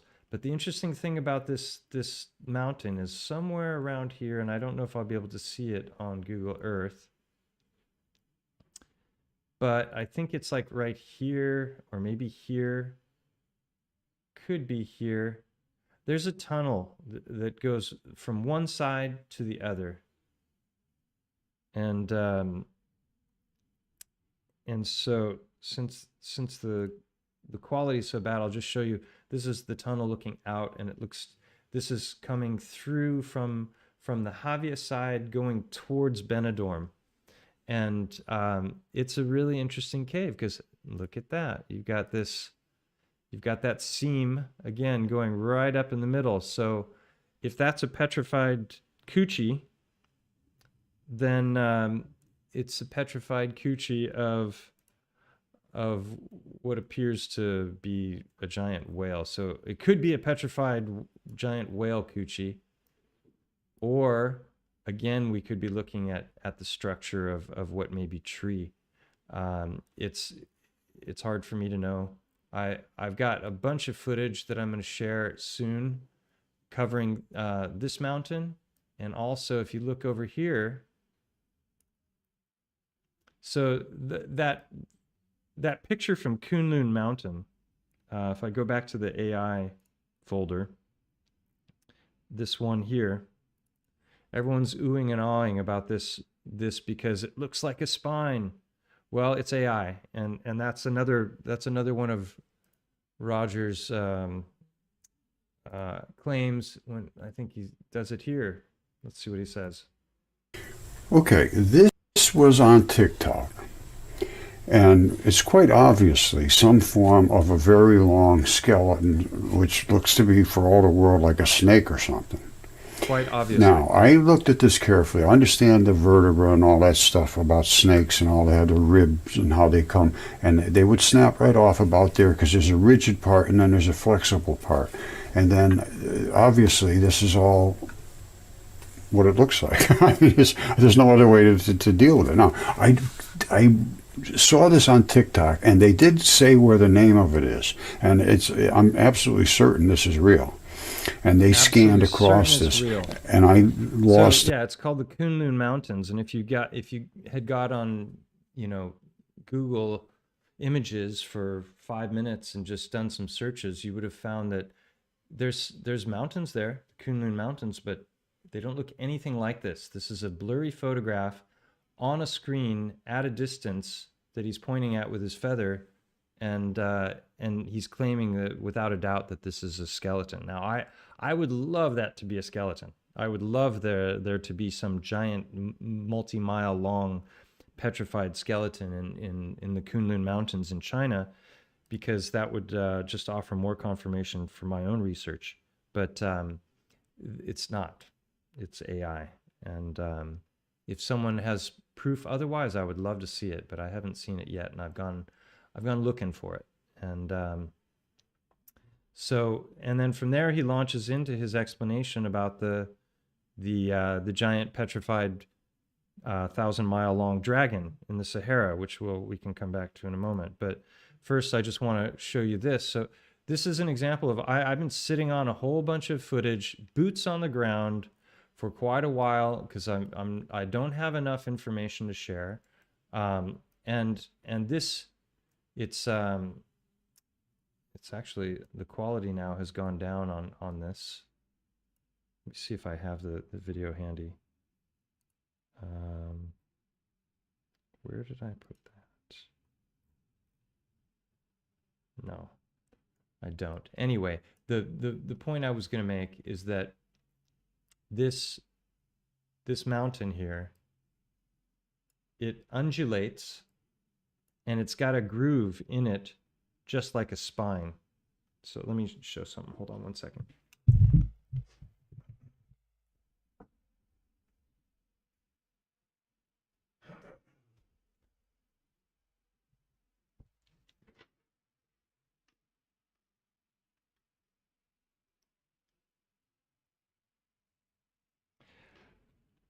I had an exchange. I've had many exchanges with Roger. He and I had a 2-hour conversation at one point, which was very interesting. But we've had some run-ins on Facebook in different pages, and I'm going to share one of those with you here. let's see, first I want to show this. So if you look at the spine, you know, in general, we have these naturally occurring curves, which can be, you know, they can be more or less depending on the posture of the person. And then you can see these yellow, these are where the nerves are coming out. So you've got the head up here, and then the neck, and then the thoracic spine and lower back. Well, if you look at the spine, the back portion of the spine here, these are the two weakest point on the spine. And like gymnasts who hyperextend their backs way too much, sometimes they can actually get fractures in there. It's called a pars fracture. And the back bow of the vertebra can literally separate from the body. Like this is the body of the vertebra, and then here's this little section here. That's the weakest part of the human spine all the way up. And so sometimes people have fractures there, and then they'll have to put screws and rods in order to protect that area after a fracture. And so what will happen with a spine that's left in nature and starts to, you know, break down and oxidize is this weakest portion will break off. And then if what's inside, which is the spinal cord, if that were to be gone, then you would get an undulating, if this was a titan, you would get an undulating mountain range with a groove going through the center of it, right? So that is exactly what this appears to be doing. I'm not saying it's a giant titan back or, you know, spine, but it's a possibility to consider. And I've got some footage that you know lends a little bit of credence to the idea. And how long was the creature, and where's the head, and you know where are the arms and leg? I don't know. I can't. Again, I'm not showing. Hold on one second. There we go. Yeah. So this is what I was talking about. There's these two sides, and then there's this groove that undulates, and then it follows around like that. So that's a heck of a lot more compelling than the Kunlun Mountains and, you know, the AI photograph. And sometime soon, hopefully in the next couple of weeks, I'll go through the footage that I've gotten on site. Beautiful lake called Guadalest. Right here is a star fort. Interesting location. Oh, and I've got 3D buildings turned on. So let me... see, if you don't have the buildings on, then you don't see any of it. But unfortunately, it's this fake AI. It's not actually showing you the photographs. But if you're ever in this region, this is definitely a sight to see. So you have that. There's 3 star forts in a pretty small area. You've got, I have to turn around so I know where I am. You've got the one that I already showed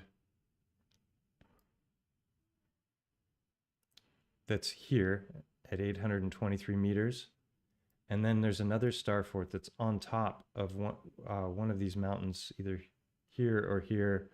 And I have footage from on top that I'll show as well. But anyway, it's just another example of some pretty lazy research and you know, pretty confident claims, and there are actually other explanations that are more plausible oftentimes. I mean, but I will show you why I think this is strictly, this whole thing here is just... So for those who aren't familiar, I'll just show real quickly.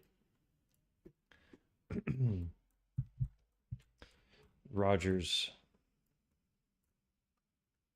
is 1,000-mile long. So here's Spain and here's Africa. And basically from here to about here, he claims that this whole thing is a dragon. So I guess these would be legs hanging down, and it's attacking this giant fish, and it's spewing some kind of a venomous poison burning thing onto the fish. And there's no talk about how this fish and this dragon could possibly live on a ball the size they tell us. People ask Roger that all the time, and they don't really get a compelling answer. But he's perfectly happy pointing out to space and talking about all the Titan anatomy that's out there. So my thought with Mont Go, because Mont Go is right where that yellow pin is that we're talking about fractal levels. So if this were actually a titanic being that was 1,000 miles long, then, you know, you have us, our size, roughly, you know, 2 meters tall. And so I think that we would be somewhere in between 2 meter tall, and then you would have something that was maybe, this is 5 kilometers long. That's Mont Go there. So I think that this would be a fractal level down from the dragon, but that's what he's talking about. And then in this video, he starts to go into the different things. It does kind of look like dragon scales. I'll give him that. I saw, you know, he's been doing videos on this subject for years, and I thought it was kind of interesting. And if it wasn't for his videos, I wouldn't have gotten onto my topics of research. So, oh wow, 176 of you watching. Hello, everybody. So, where are we back to? So remember Occam's razor, all things being equal, the simplest explanation is probably the best. And all of us should be doing our due diligence. That's a term that comes from like business. When you're going to enter into an agreement of some sort, you're supposed to actually research the agreement, and, you know, before signing the contract. And so when we say something online, we're kind of signing our name to it, right? And so we should actually be doing honest research and our due diligence before we start making any grandiose claims. And so yeah, so that's pretty cool, is that you know, that this is definitely a reoccurring phenomenon in the caves with the seam. Again, I don't know what the mainstream explanation for that is. If anyone knows, they can tell it in the chat. And I have footage going through this cave here. You can really get a sense of, so it's a narrow cave. It's only like 5 feet wide, and you have to duck down, and it goes through, and it's a straight line through to the other side. And I don't believe it's been carved by man. I think it's a natural formation, and it probably goes for maybe 50 to 100 meters distance, and it's a hell of a sight when you get through there and you can see this view. So it's like a 4-hour hike. You start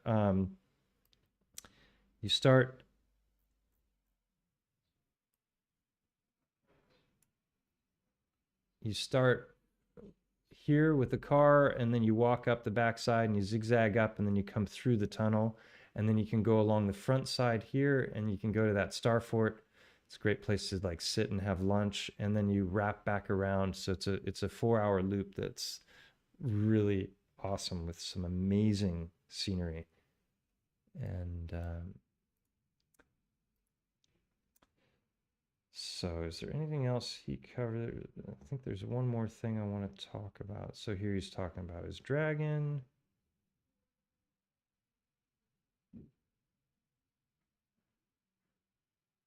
No. Okay. So this is one of the reasons I'm talking about Roger, because he and I kind of had a run-in, and he comes in on the Ancient Giant Tree Truth page, which I've been on for a long time, almost 75,000 members on there. And he says, I know this page is about trees. However, consider this. Many things sticking up look like trees, but very few survive the hot water flood.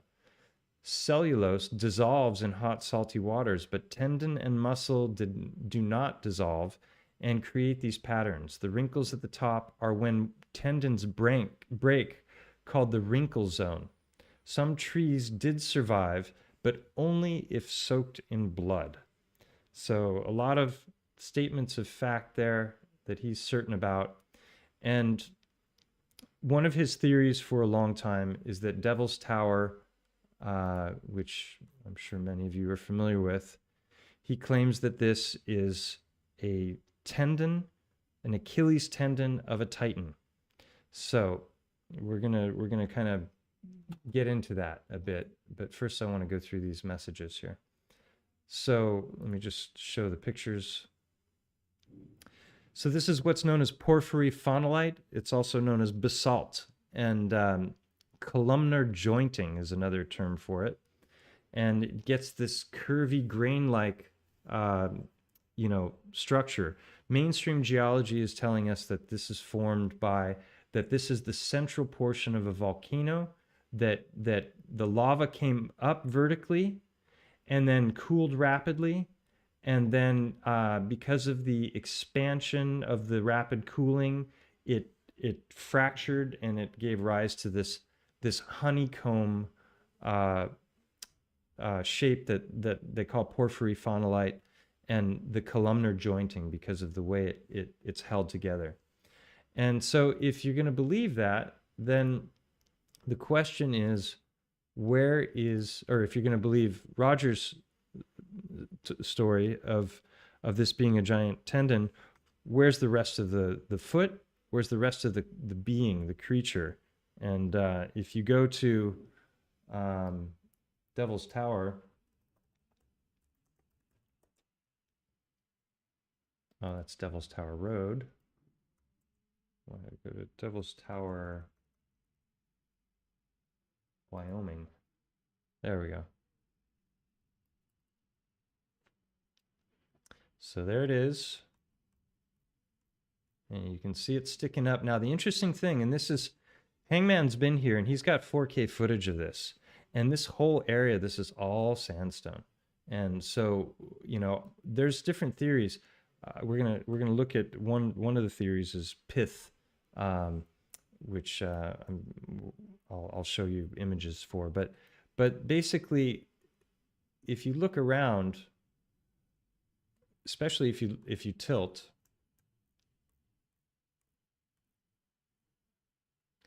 I mean, there's really nothing that's sticking up. Maybe this a little bit, but nothing that's sticking up anywhere near as high as Devil's Tower all around it. So that means that the foot had to be buried. The heel is completely absent, and you'll see why that's a problem in a moment. And where's the rest of the body? It doesn't really make sense, but other things do, so we'll get to those. And so what he's saying is that when the tendon is under a lot of stress, it will snap in basically a straight line, and it's called the wrinkle zone, and that will give you these curving, wavy lines that we saw in the jointing. And this is a great start to research. What he's done here, he's looking at the histology of tendon, and it has this kind of what do you say? It has a section, and then it's mirrored with a smaller section, and then a smaller section.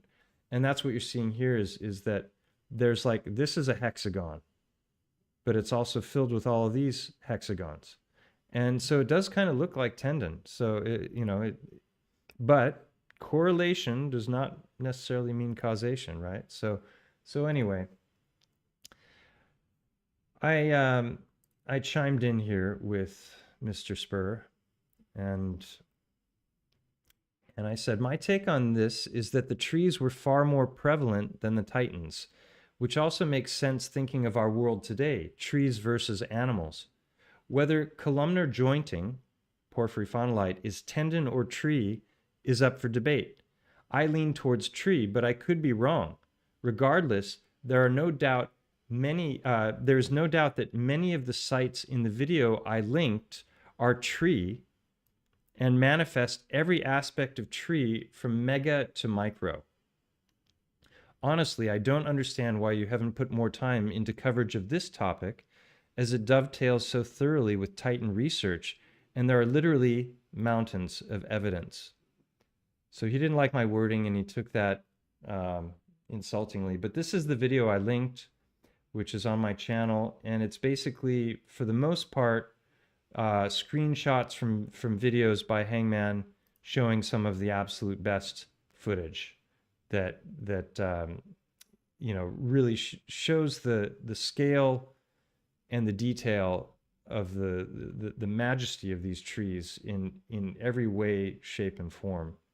And so that's what I linked to him, because he's never talked about this stuff in his videos that I know of.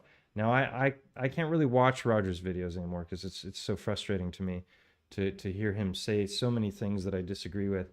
But you know, in all the videos I've seen, and I've seen a lot of them, I've never heard him bring up the big trees once, which I think is really bizarre. Anyway, so that was the video I linked to him. And he says, I put in much research and you have not. There are almost no trees here at all. I do the chemistry and anatomy, but you simply look and do not understand the process of petrification in hot, salty, silicate waters. Sorry, but that's the truth. So he's assuming there that the Great Flood were hot waters, and I haven't heard that from anywhere else except him. Could very well have been.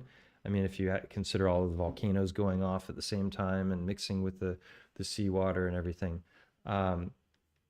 And then this woman, she comes in, she says, sorry, it's a mushroom. Yes, it is. And let's see. No, I'll search for stemonitis. So there's a type of mushroom, or no, it's a slime mold, I think is what it's called. It's not actually, I don't know if it's part of the fungal kingdom or not. But these things, there's like 30 or 40 different species, and if you look at them like this one here, you can see it has, you know, columnar jointing, perhaps. They have this that's hexagonal shape, and they can be flattened on the top. It's pretty fascinating. I can't remember the name of the channel, but I have a video on my channel called If Not Giant Tree, Then Perhaps This. And it's just showing this guy's theory that, you know, that Devil's Tower could be something like this. Like, if this is a tree, and we go back to Google Earth, and we think about this all being the remains of tree, like all of the land around here. I was talking with Hangman, who I'm going to be visiting in in July, and we're gonna go check out Wyoming or South Dakota and Wyoming. Where is it?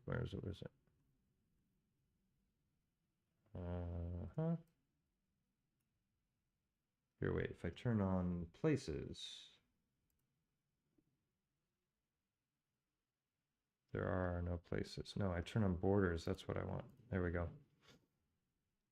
Okay, so Colorado, and we're going to be going, sorry, make this north. There we go. That's why I wasn't figuring it out. Okay, so we're going to be going up to South Dakota, which is here. And based on his research, and he's been there a bunch of times, and he's got loads of videos with incredible footage of this area, he thinks that this is one tree that is about 100 miles long. And then Devil's Tower is here. So if you think about a tree this size, and then you think about one of those slime molds, then, you know, if those trees really did exist, then this isn't such a far-fetched idea. I don't know that it's, I mean, we're going to look at some other ideas as well, but this could very well be the remains of tree, and this could be a petrified stemonitis on that tree. From a scale perspective, it could work. Just another theory. And I'm gonna get to a couple others as well. But so that's stemonitis anyway. So that's what she's talking about here. And then he writes out of the blue, I said nothing about Earth shape here, nothing. I'm also a moderator on this channel, and flat Earth nonsense is ridiculous, and those that think that way are worthless in research. So first of all, he's saying you have not done any research, and I would argue that in many ways my research is far more thorough than his, because he's an armchair researcher. He may know the chemistry and he may have his 3 DNA tests, but I've never once seen him do anything boots on the ground. Everything is pointing at a screen with the feather and making claims. And some of those claims might be right and some of them might be wrong, but to say that I have not done research is just ignorance. And then he's strawmanning here, because I wasn't talking about Earth shape at all. And then, you know, other people are chiming in. And he has the gall to say this: you're lucky insanity is legal. This is coming from a guy who believes there was a 1,000-mile long dragon in the Sahara. And he's saying that people are lucky that insanity is legal because they believe the earth is flat. Whereas he believes that there's gigantic Titan body parts floating around in space and 1,000-mile long dragons on a 24,000-mile, 901-mile circumference ball, which makes absolutely no sense. So it's kind of kettle calling the pot black there, Roger. I made no mention of Earth shape, so why did you, I say? What bearing does that have on any of what I wrote? I too have done a great deal of research. The video I linked is from my channel. We had a 2-hour conversation last year. Do you not recall? And he says, to be honest, I don't recall. But what is your view on globe versus pancake? So again, he's trying to get me to talk about Earth shape. I think they're linked, and my research is truly research. Trees and cellulose do not survive well, but some did, not many. I've gone through in many of my videos and illustrated lots of different ways in which petrification can come about and has been brought about. I've talked about old researchers from the 1800s whose finds are still found in museums. I've talked about high mineral content waters. I've talked about mud fossil theory, lots of different possibilities when it comes to how things can petrify. It's not just one way. And then I love this guy. He says, most of the admins and mods and group members are flat earth researchers. Please do not demean our research capabilities as worthless and refrain from attacks on our character. You are better than that. And Sibs comes in and says, Roger's so stuck on everything being a fibrous tendon.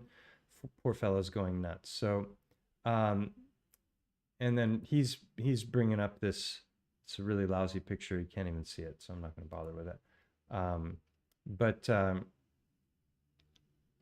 And then, yeah, what a beautifully written answer, pointing out another option that is neutral and kind. And I think she's referring to my first comment there. And then he says to her, if you don't care about truth, then everything is kind and easy. Ignorance is bliss. And I don't think he was arguing, just bringing in another viewpoint. We don't know our history is being suppressed and hidden, but do we know for sure it's tree or tendon? Personally, I think it's tree, but I'm open to learning new info and concepts. I love that we all have opinions and input, and that helps us all learn and grow. And so then he apologizes for being harsh, which is good. I admire him for that. And there's another comment here. And something.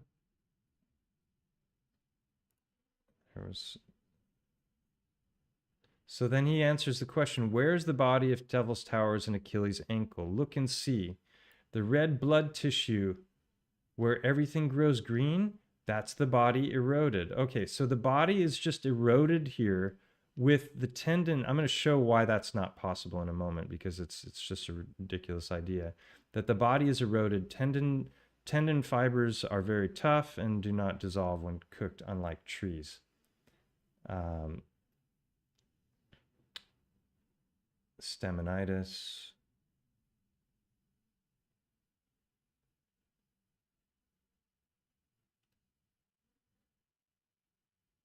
anyway, that's the basic exchange that I had with him, and so let me pull up.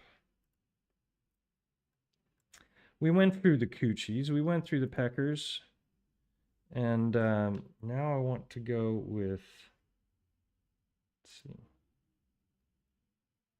tendon.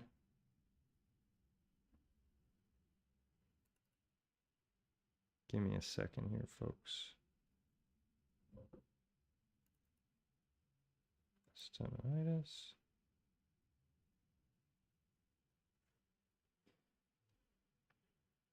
Where did I put that?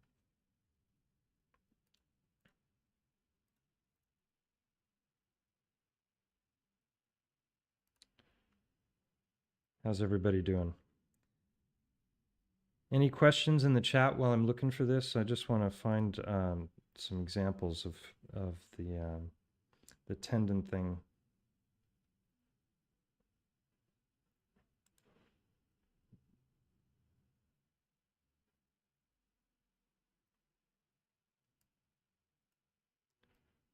Yeah, if anyone's got any questions so far, just let me know.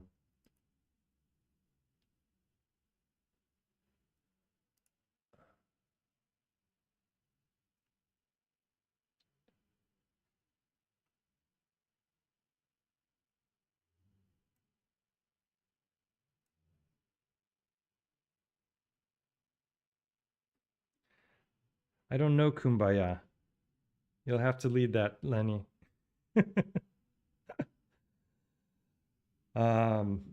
Truth only exists in the eye of the... I first read that as blender.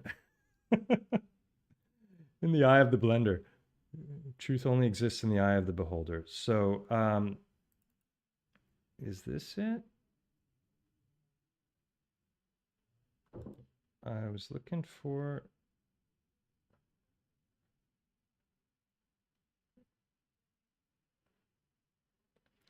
cracks in theory or keystone. Hey, Derp.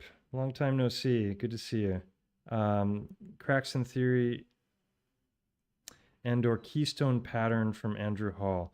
Yeah, the whole Thunderbolts project, electric universe thing is a lot of what they talk about is beyond my pay grade. I don't know enough about it to really judge. I think, as is often the case, that the theories are over applied, like when he's talking about the Lichtenberg figures, and I think they're obviously not incorporating heliocentrism into the model or the potential existence of megaflora and megafauna. So it's all talking about these electrical activities and how they scarred the earth. That's my understanding of it anyway. I think it's very interesting, but I don't know enough about it to poke any holes in the theories.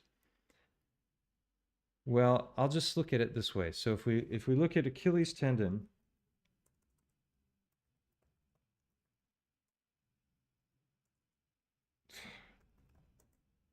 brain's not working there.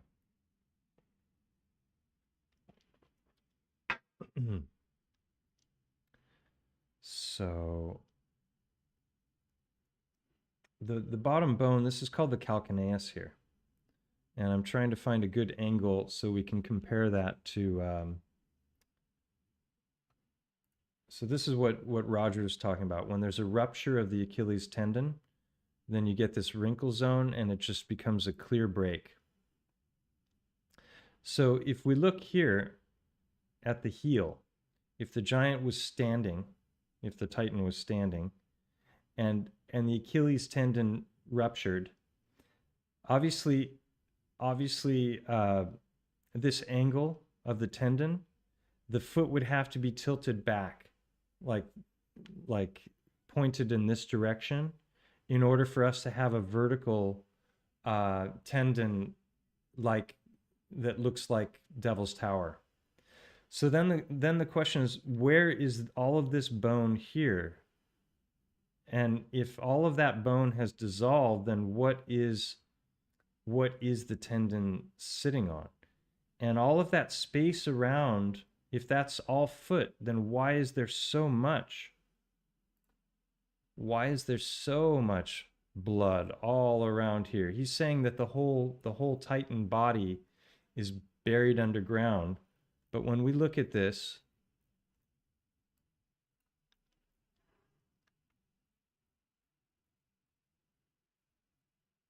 I mean, there's zero hint of any kind of bone whatsoever.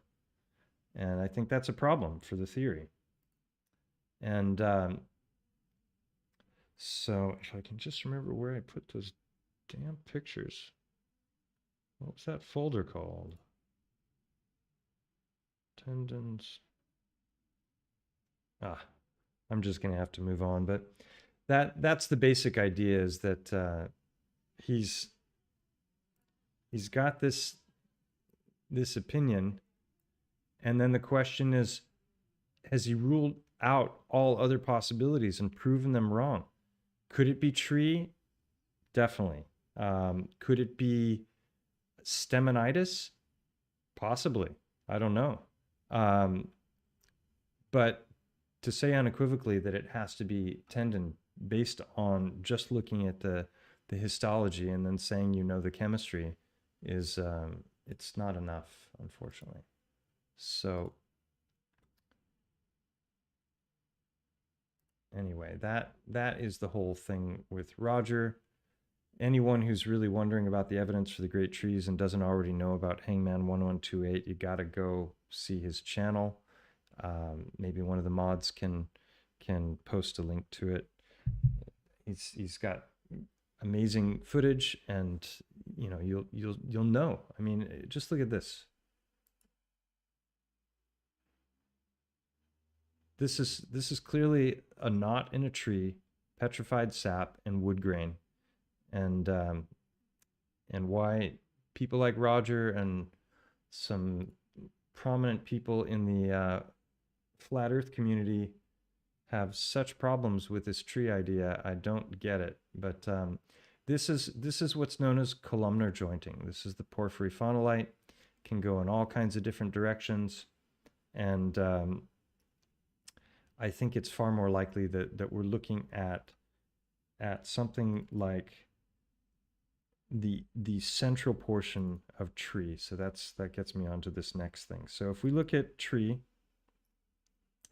you have lots of different kinds. You've got the cambium layer, you've got the bark, you've got the heartwood, and they're different densities and they're different types of tissue. And then you have the pith in the center. And I've been looking for information on which, what is the density of pith, and I can't tell you if it's harder or softer than what's around it. But this, I'm not sure if it's just that red dot there, or if this or this, if all of these are pith. But you can see that some trees can have multiple sections in them, and each one of those would have a pith.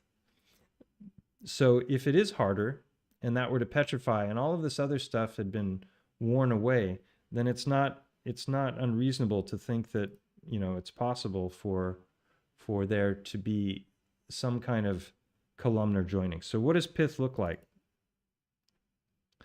Pith looks like this. Now some will say these are not perfect hexagonal shapes, and so it can't be tree. This is a stem of some plant. There's lots of different kinds of pith. The xylem and the phloem are the two types of sap, and they move in different directions in the tree. And then you have this structure. This is all pith that we're seeing here. This is what it looks like in a cross section. Three very, very completely different styles, right? And so I would say this looks like this would wear out in the center, so I wouldn't suspect that Devil's Tower could be something like this. But what about something like this or like this?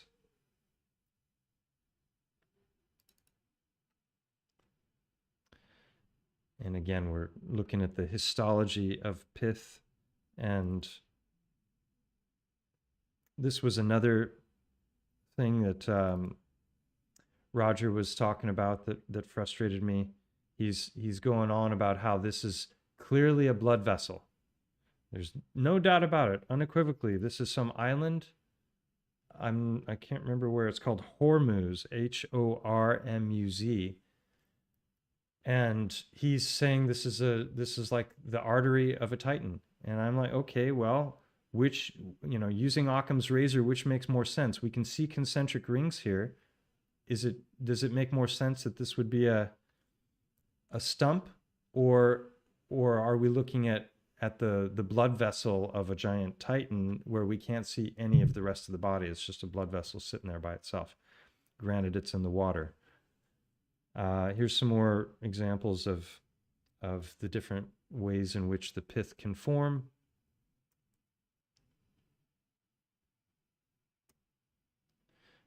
And, I don't think it's unreasonable to think that somehow the outer portion could just like the inner portion is decaying here, it could be the reverse, right? And the central portion is what's left.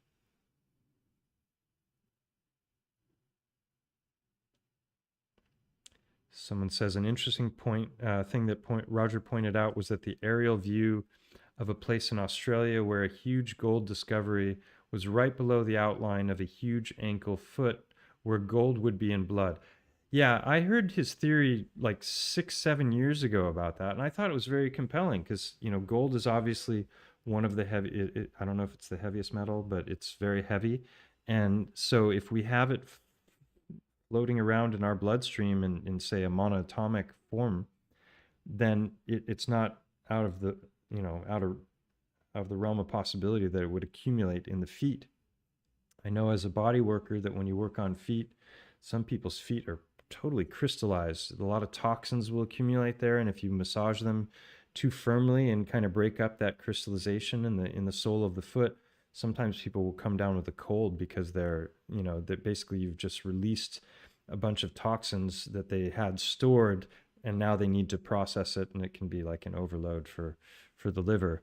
So I think it's interesting, and if there were Titans, which I believe there were, then it makes sense that the gold would accumulate in certain parts of the body. And I think that's one of the reasons all of this has been hidden from us. I talked about that before. There's an old book called Re Metallica from I can't even remember. It's really old. It's like a few hundred years old. And basically showing people, how to find things, but not based on the geological narrative that we've been given.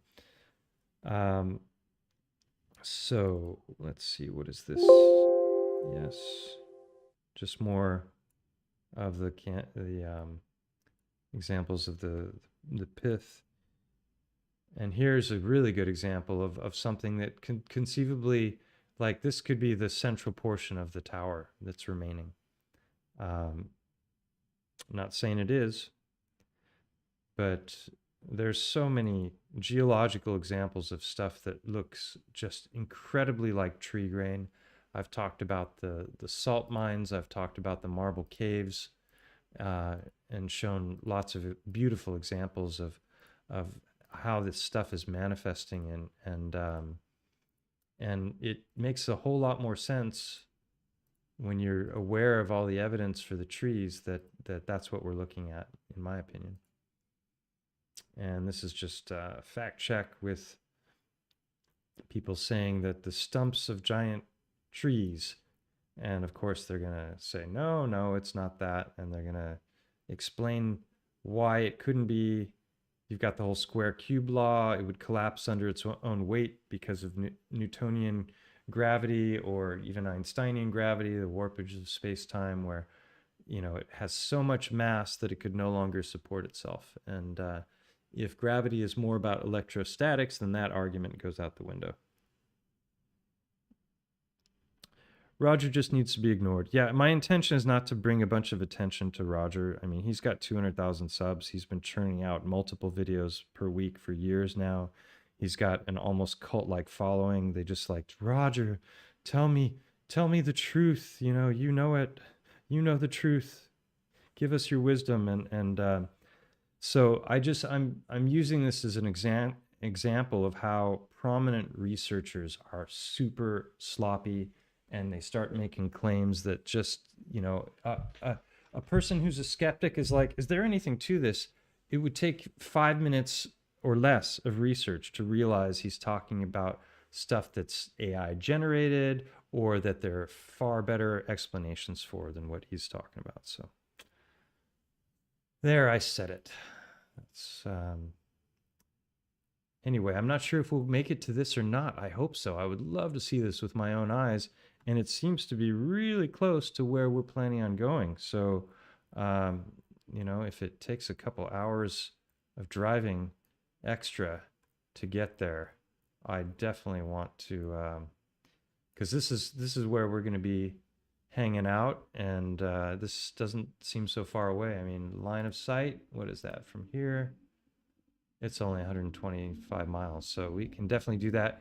We're gonna have like 4 days up in the area, and yeah, it's this whole thing is costing me a lot of money. I'm going to Music and Sky in California on the 19th, and I'll be there for a week, and then I'll visit my mom in Southern California briefly, and then head from there to Colorado to visit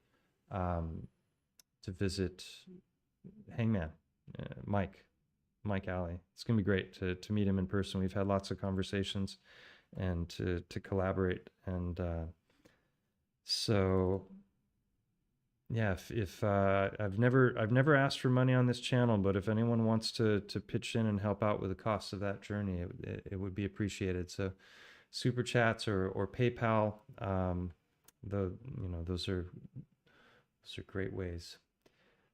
So yeah, what else? Anything else I wanted to cover today? Let me just look at my notes here.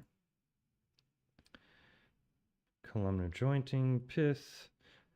The word research, I like it. It's research. It means look again with new eyes, right? And sometimes some truths are self-evident, and then we're taught things that are not accurate, and so we don't believe our eyes. We don't believe our own experience because we're blinded by a paradigm and what we've been told to believe. So the question is, how many convoluted explanations are we asked to accept? Like when we're looking up at the moon, we're told it's the same size as the sun because the moon is 400 times smaller than the sun, but the sun is 400 times further away. So they just line up perfect like two quarters in the sky. That's a convoluted explanation that we have to buy. Then, you know, it's the same thing with, you know, I showed with the light and all of these other, the tides are another one. Like if the earth is a ball, why is it high tide on the far side of the earth away from the moon at the same time as the side that's facing the moon? They have explanations for everything, but how often are the explanations convoluted? That's when we need to start going, maybe there are other ways of looking at it. Yeah, so Friday I'm going to be doing a talk with Steve Young, the author of this fantastic book.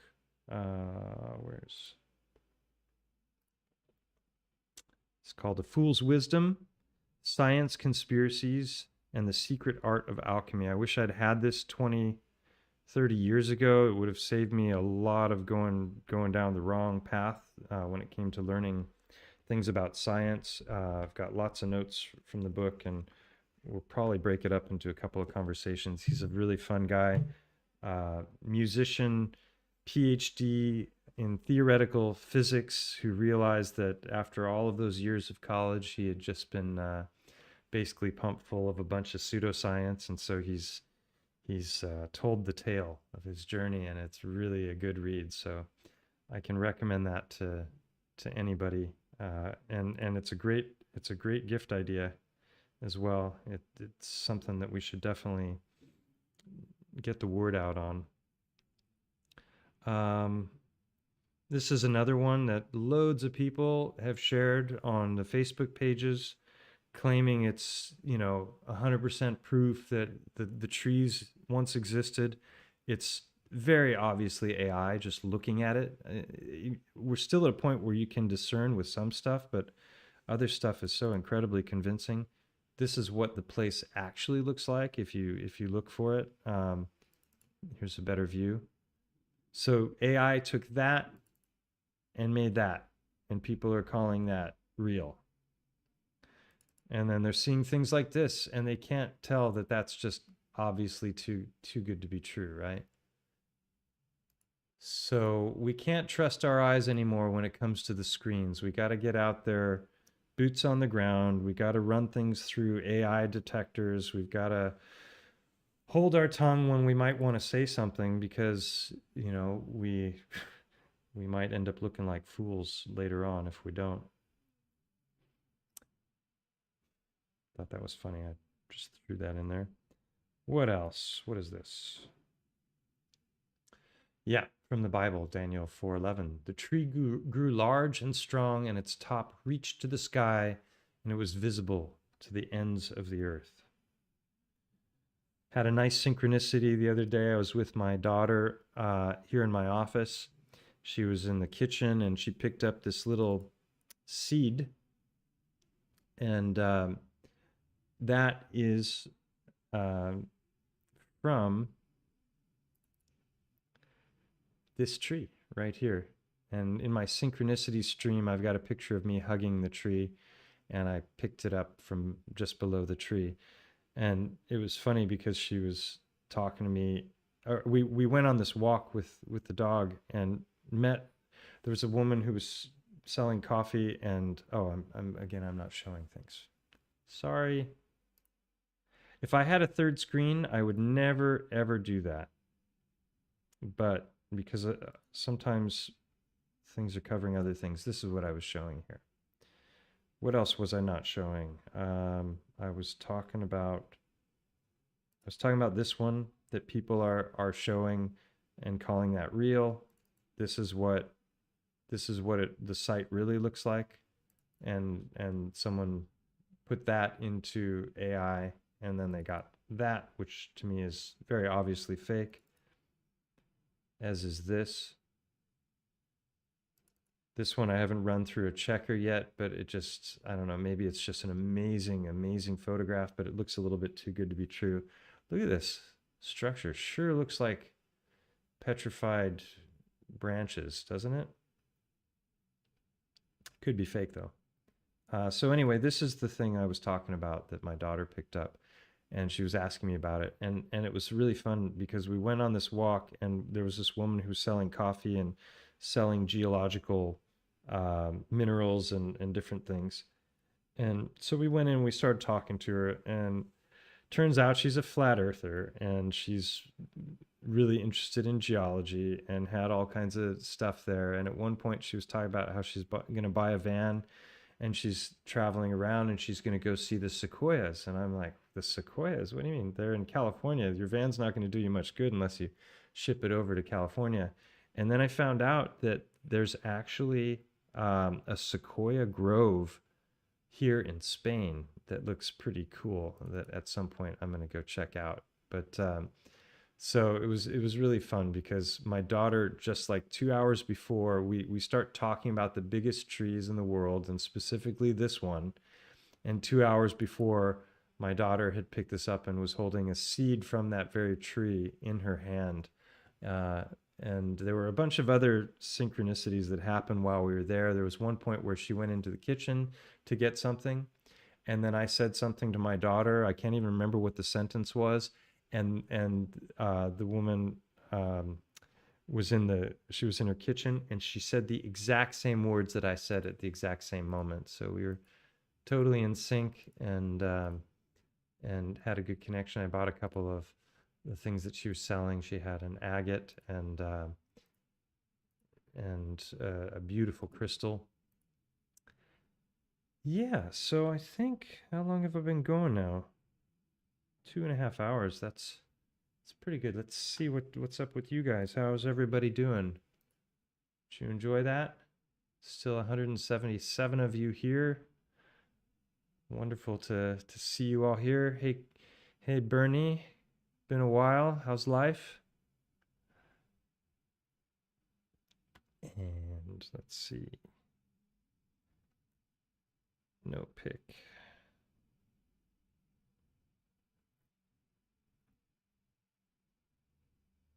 Whoa. I hate this how it defaults to top chat instead of live chat.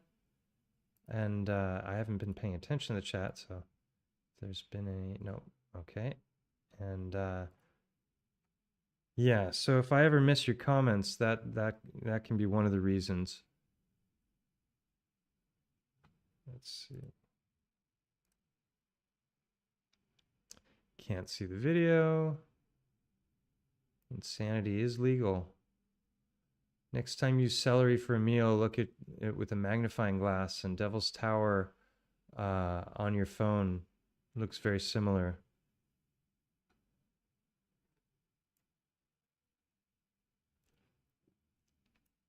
Air horn. Sorry about that. And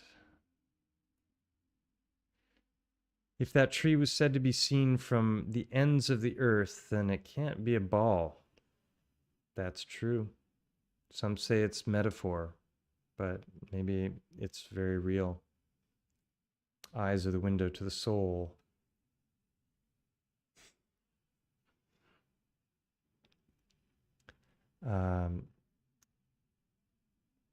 Best way to send money, not an e-transfer. I'm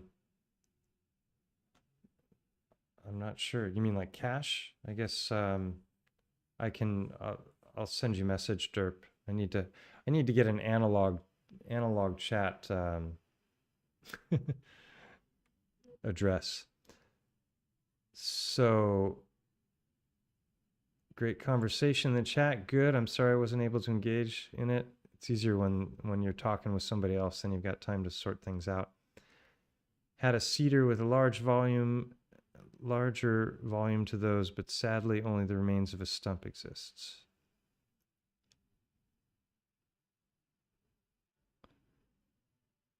Yeah, 4Jax says I did a great 5-hour interview on Nachikita's channel. 5 hours. I can't believe anyone wanted to listen to me for that long. He was a very gracious host and fun to talk to. So I'll premiere that on my channel. But some of you already know about it now, so maybe you'll see it there.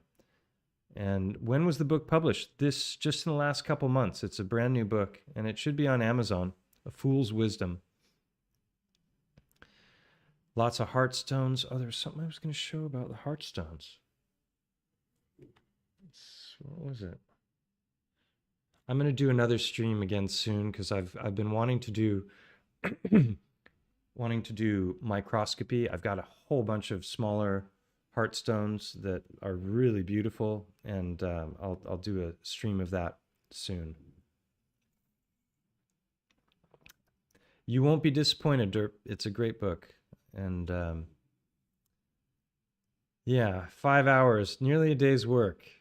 Yes, without compensation.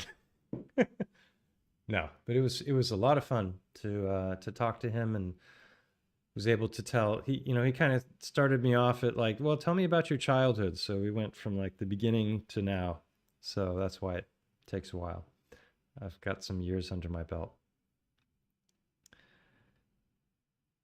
All right. Well, any last minute questions, things that you guys are pondering? Now's the time to slip them in. Let me just go through this and close things up. And hopefully none of you will have to worry about death erections. Remember Occam's razor and due diligence. And no, they're not petrified coochies, Roger. It's far more plausible that they're the giant trees that you never talk about. Why is that? Why do you never talk about them? Go watch 100 hours of Hangman's footage and then give us all the reasons why that's not tree. I challenge you. I really do, because I know you're not going to do it. And he won't even mention your channel anymore because he thinks you're batshit crazy. Yeah. So I will be back soon with some more stuff. Oh, fun thing. Tomorrow I'm getting together with, let's see, Stellium 7 and Veronica. See if it comes up right away. Veronica. Whoops.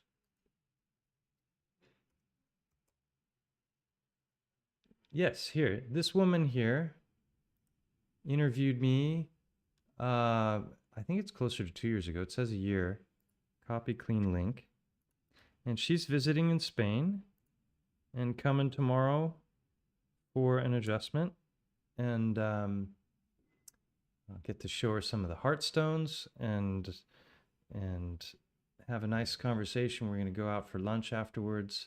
And we had some fun synchronicities. She's Swedish. She didn't know that I did my chiropractic training in Sweden, and that I spoke Swedish. So I busted out with Swedish in the beginning of the interview. Caught her off guard, and then it turned out that she lived in my hometown in California for a few years and owned a restaurant there. And the restaurant was on the arcade where I used to wash windows as a kid, and I used to wash the windows of a previous store that was in that location. So there are all these little connections that we had unexpectedly, and so she's coming, and we get to connect in person. She's traveling with her boyfriend, so that's gonna be fun tomorrow.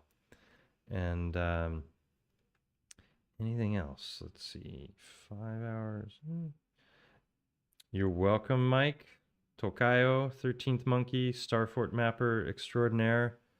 Thank you, Joe, for the super chat. Much appreciated. Every little bit helps.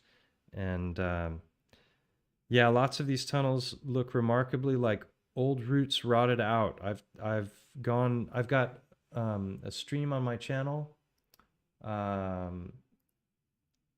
called Spelunking Titanic Trees, where I go, this one right here, I go in detail into that subject, and I show lots and lots of amazing videos and photographs that are in support of that theory. And yeah, columnar jointing, just closing up shop here, all the things we went through.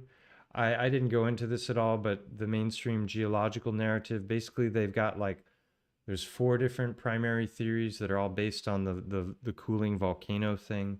I think they're far more plausible explanations for what we're seeing there. And check out Hangman's channel. This is it here. This was a cool video. He's showing, this is a video from another channel that he clipped in that's showing some amazing aerial footage of a location that looks a heck of a lot like tree grain. And Cryptic Gallows, you're welcome. Thank you all for coming. And oh, apropos the whole, I just found out about this the other day. This is the deepest cave in the world, and looks exactly like these channels that go through the trees, which I talk about in the Spelunking Titanic Trees video. And then again, you've got these structures that they call lava tubes that are often bifurcating, which means they're branching off into different directions, and they don't look like they've been carved out by water. There's no sign of vitrification. So if lava had gone through there, you would think that the walls would be like smooth and shiny, but oftentimes they're rough and jagged. So there's a lot about the mainstream model that is found wanting when it comes to these structures. Just really, really awesome that these things exist. I didn't even know about them until a little over a year ago. Just one more data point. So none of these things that I talk about are proof in and of themselves. They're all data points, and then you get what is known as a, what is it? Learn the term from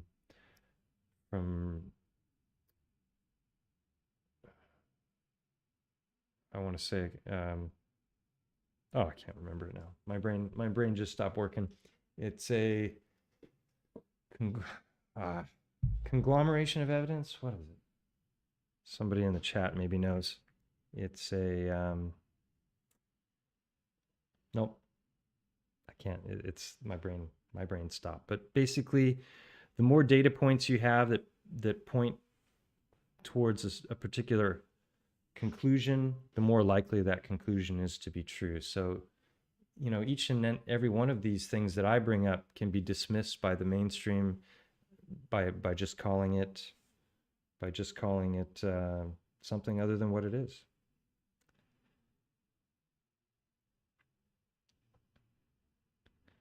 Thanks, Joe. You're welcome. So many sites, so little time. Solo climber that got stuck in it and died. That doesn't surprise me. Spelunking is one of the most dangerous sports in the world. Preponderance of evidence. Thank you, Shiva. But I found out from when I was with in Mexico and I was talking with Andrew Kaufman that I was misusing the term, and I think possibly Bob Nodell was also misusing the term, because preponderance of evidence in legal terminology only means that you have 51% in favor. So it's a tipping of the scales. It's not, you know, what I would call, you know, a buildup of a ton of evidence. So I used that term possibly incorrectly for a long time, but yeah, you have to look at what XYZ said. Statistical probability. What are the odds that so many different data points would line up absolutely perfectly with the theory that titanic trees once existed? What are the odds? You know, you can't calculate them. How can you even begin to know? But people who've been watching here know that there's just far too many of them, that there, you know, where there's smoke, there's fire. I just found out about this the other day. This is another petrified museum in Naples. And look at that. How about that? You know, there's a lot of people who are talking about the different Renaissance sculptures that are so amazing that appear to like be real people frozen in time. I've talked in previous videos about petrification technology that was known about by Girolamo Sagato and another guy named Bruni. Paolo Gorini is his name. So Girolamo Sagato, Paolo Gorini, and now I've learned the name of a third person who there's a museum in Naples, Italy. This guy, Efisio Marini. So he knew how to petrify blood, organs, and bones to create gorgeous inlaid works of art, like a table, which I'll show you at the bottom. So this guy knew how to turn people to stone, and it's a pretty gruesome thing. Sorry for the squeamish. All kinds of weird skeletons, and then we get down to some really freaky shit, and then look at this hand. There's a hand and a foot. Look at that foot right there.